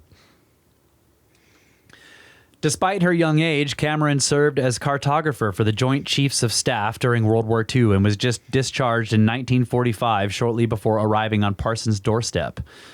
Parsons, and she seems like a, there's a bit of a, what would you call it, a honeypot thing happening here. Parsons and Cameron almost immediately began performing sex magic rituals to incarnate the goddess Babylon. And Parsons' letters to Crowley came more often and feverish, stating things such as, "Thrice blessed, I stand beyond pity or passion. In my heart the light, my eyes turned to the highest. Glory, I cry, glory unto the beast and unto Babylon, and hail unto the crowned and conquering child." What the hell, dude? It's crazy. Remember we were shouting about this. It's sex, drugs, and rock and roll. Yeah, not rockets. You dumbass. I forgot about that. Yeah. In October 1946, four days after finalizing his divorce, Parsons and Cameron were married. Because of their prior success, eventually Parsons and Hubbard returned to the desert to perform their rituals. After the course of 2 months, Parsons again declared their work a success, stating, "Babylon is incarnate upon the earth today, awaiting the proper hour for her manifestation. And in that day my work will be accomplished, and I shall be blown away upon the breath of the Father." Yep. Prophetic words indeed. Soon after, Parsons and Hubbard entered into a partnership which resulted in Hubbard running off with $20,000 of Parsons' savings and his mistress, Betty. Then on December 1st, 1947, the Great Beast 666 died at the age of 72. Old Crowley died at 72. Parsons went on to work for Hughes Aircraft Company until 1950, when the FBI brought charges against him for potential espionage resulting from his application for employment with the government of Israel. Although he was cleared of charges, his top secret security clearance was revoked and he was barred from performing any work for the U.S. Department of Defense. Following this major setback, he was forced to seek employment in Hollywood, setting up explosives for motion pictures. On June 17th, 1952, Parsons and Cameron were set to depart on vacation as he worked in his garage mixing highly volatile chemicals for an upcoming film. Moments later, Cameron heard the explosion that ended the life of the father of American rocketry.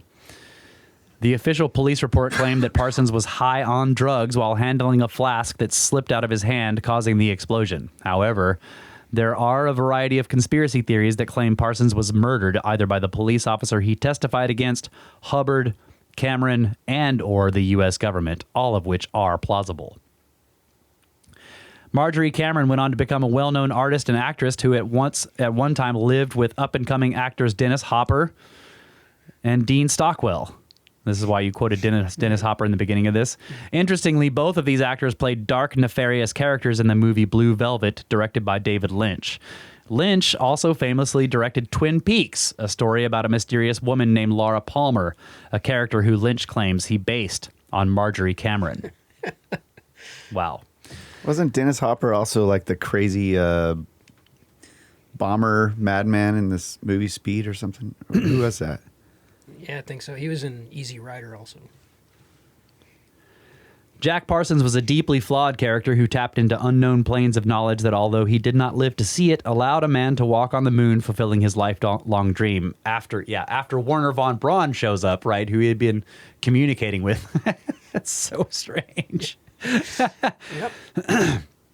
For his contributions, NASA named a large crater on the far side of the moon in his honor, but due to all of his fringe beliefs, he was almost entirely erased from history.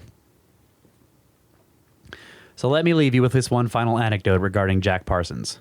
While discussing the final days before his death, filmmaker and actress Renate Drux, who was an acquaintance of Marjorie Cameron, is quoted in the book The Occult Explosion by Nat Friedland, stating, "I have every reason to believe that Jack Parsons was working on some very strange experiments, trying to create what the old alchemists call a homunculus, a tiny artificial man with magical powers." Making a golem. Yep.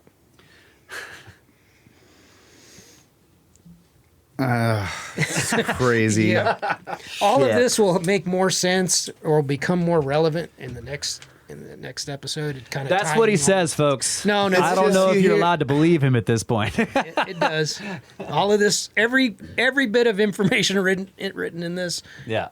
has a connection to stuff we'll be discussing in the next one. Okay.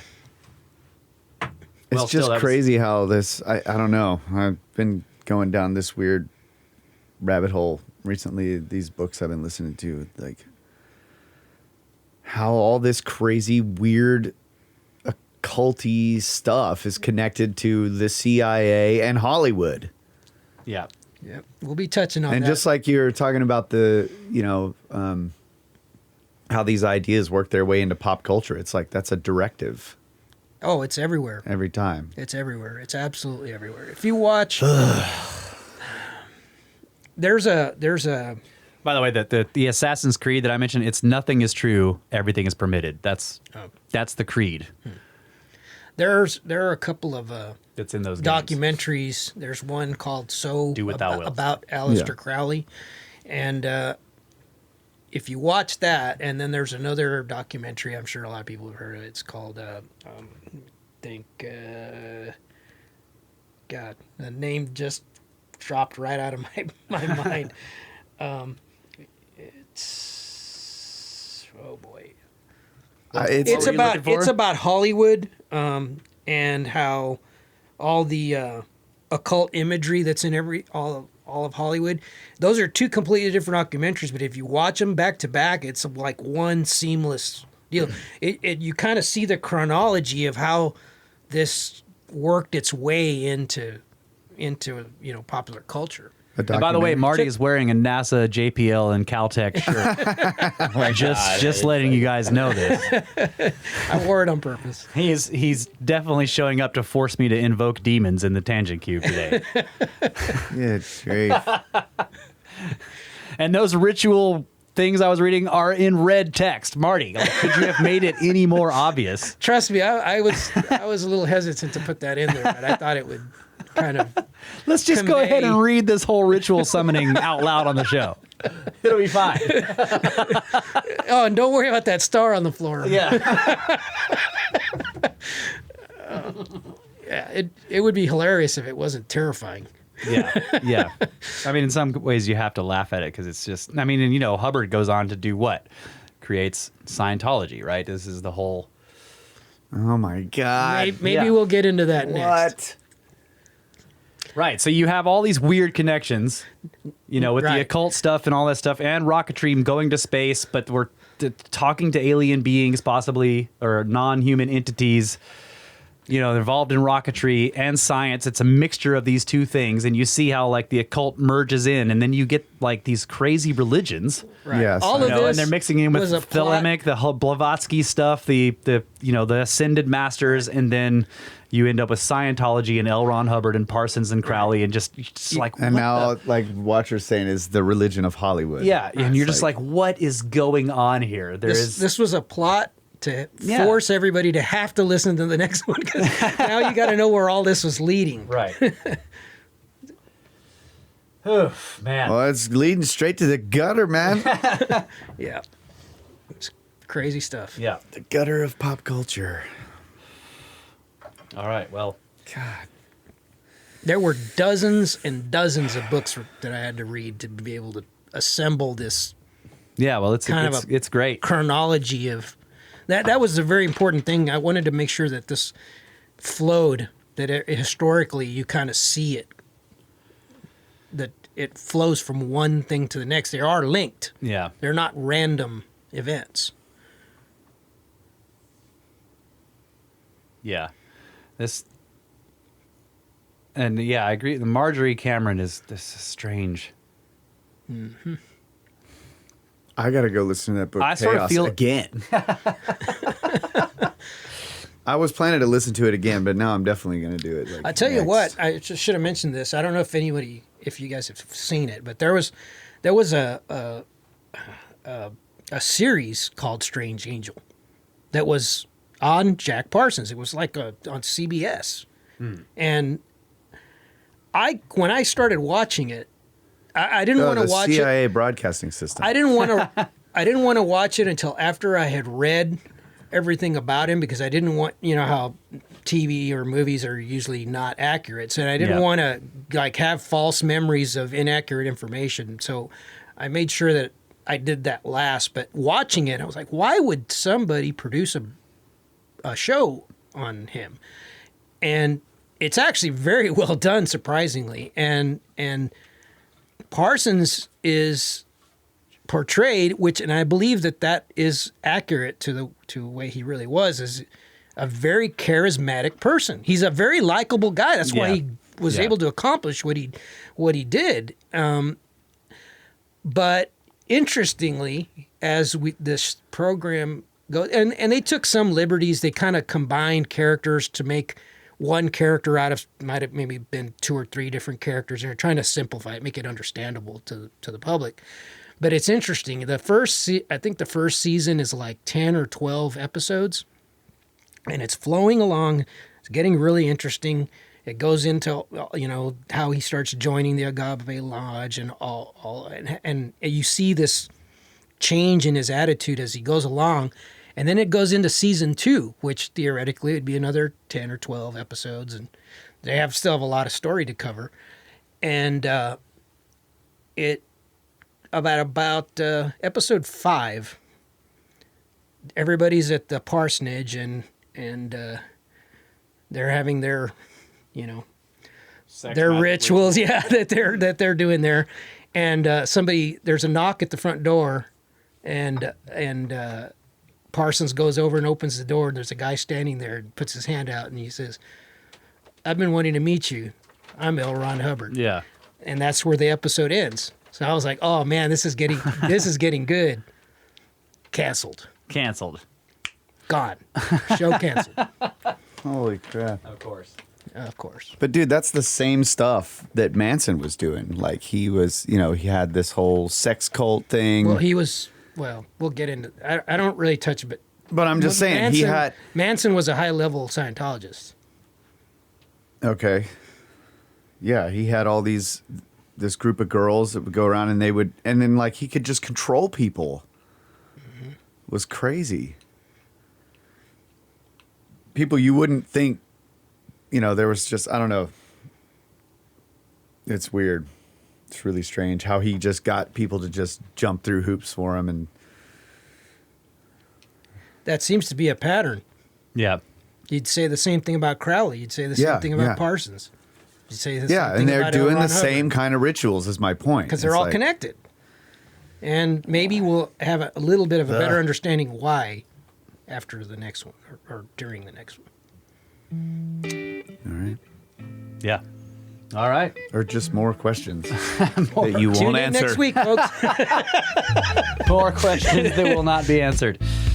All right, you guys get a hold of us, brothersoftheserpent@gmail.com. You have an email you want a bunch of people to email you questions? Right. You can't get a hold of Marty there, but you can get a hold of us. Any rituals. Check out the website, brothersoftheserpent.com, for all the podcast-related stuff, including the encyclopedia, the glossary, the Snake Sketch, which is a merchandise store. You can buy t-shirts and all kinds of stuff, including embroidered hats, so check that out. We also have the Pyramid Scheme, which is a support for the show. I've added a new support page because some people have asked to be able to support us using cryptocurrency. So I've got a couple of our cryptocurrency addresses there for the podcast. So if you want to support us using Bitcoin or Ethereum or anything else, if the address isn't there, let me know. I can get one for you. But the Bitcoin and ETC addresses are up there. So there is a support page now. But mainly through PayPal and Patreon is how we take our support. And we do have Patreon content. So if you join the Patreon... There's one closing quote you gotta add in there. What? I thought I went all the way to the bottom of this thing. Yeah, that's probably attached. Oh, okay. I thought it was very appropriate. All right, so last quote here from Marty's material. "The devil always sends errors into the world in pairs of opposites, and he always encourages us to spend a lot of time thinking which is the worse. You see why, of course. He relies on your extra dislike of the one error to draw you gradually into the opposite one." C.S. Lewis. Oh, man. That's a good quote. That is a good quote.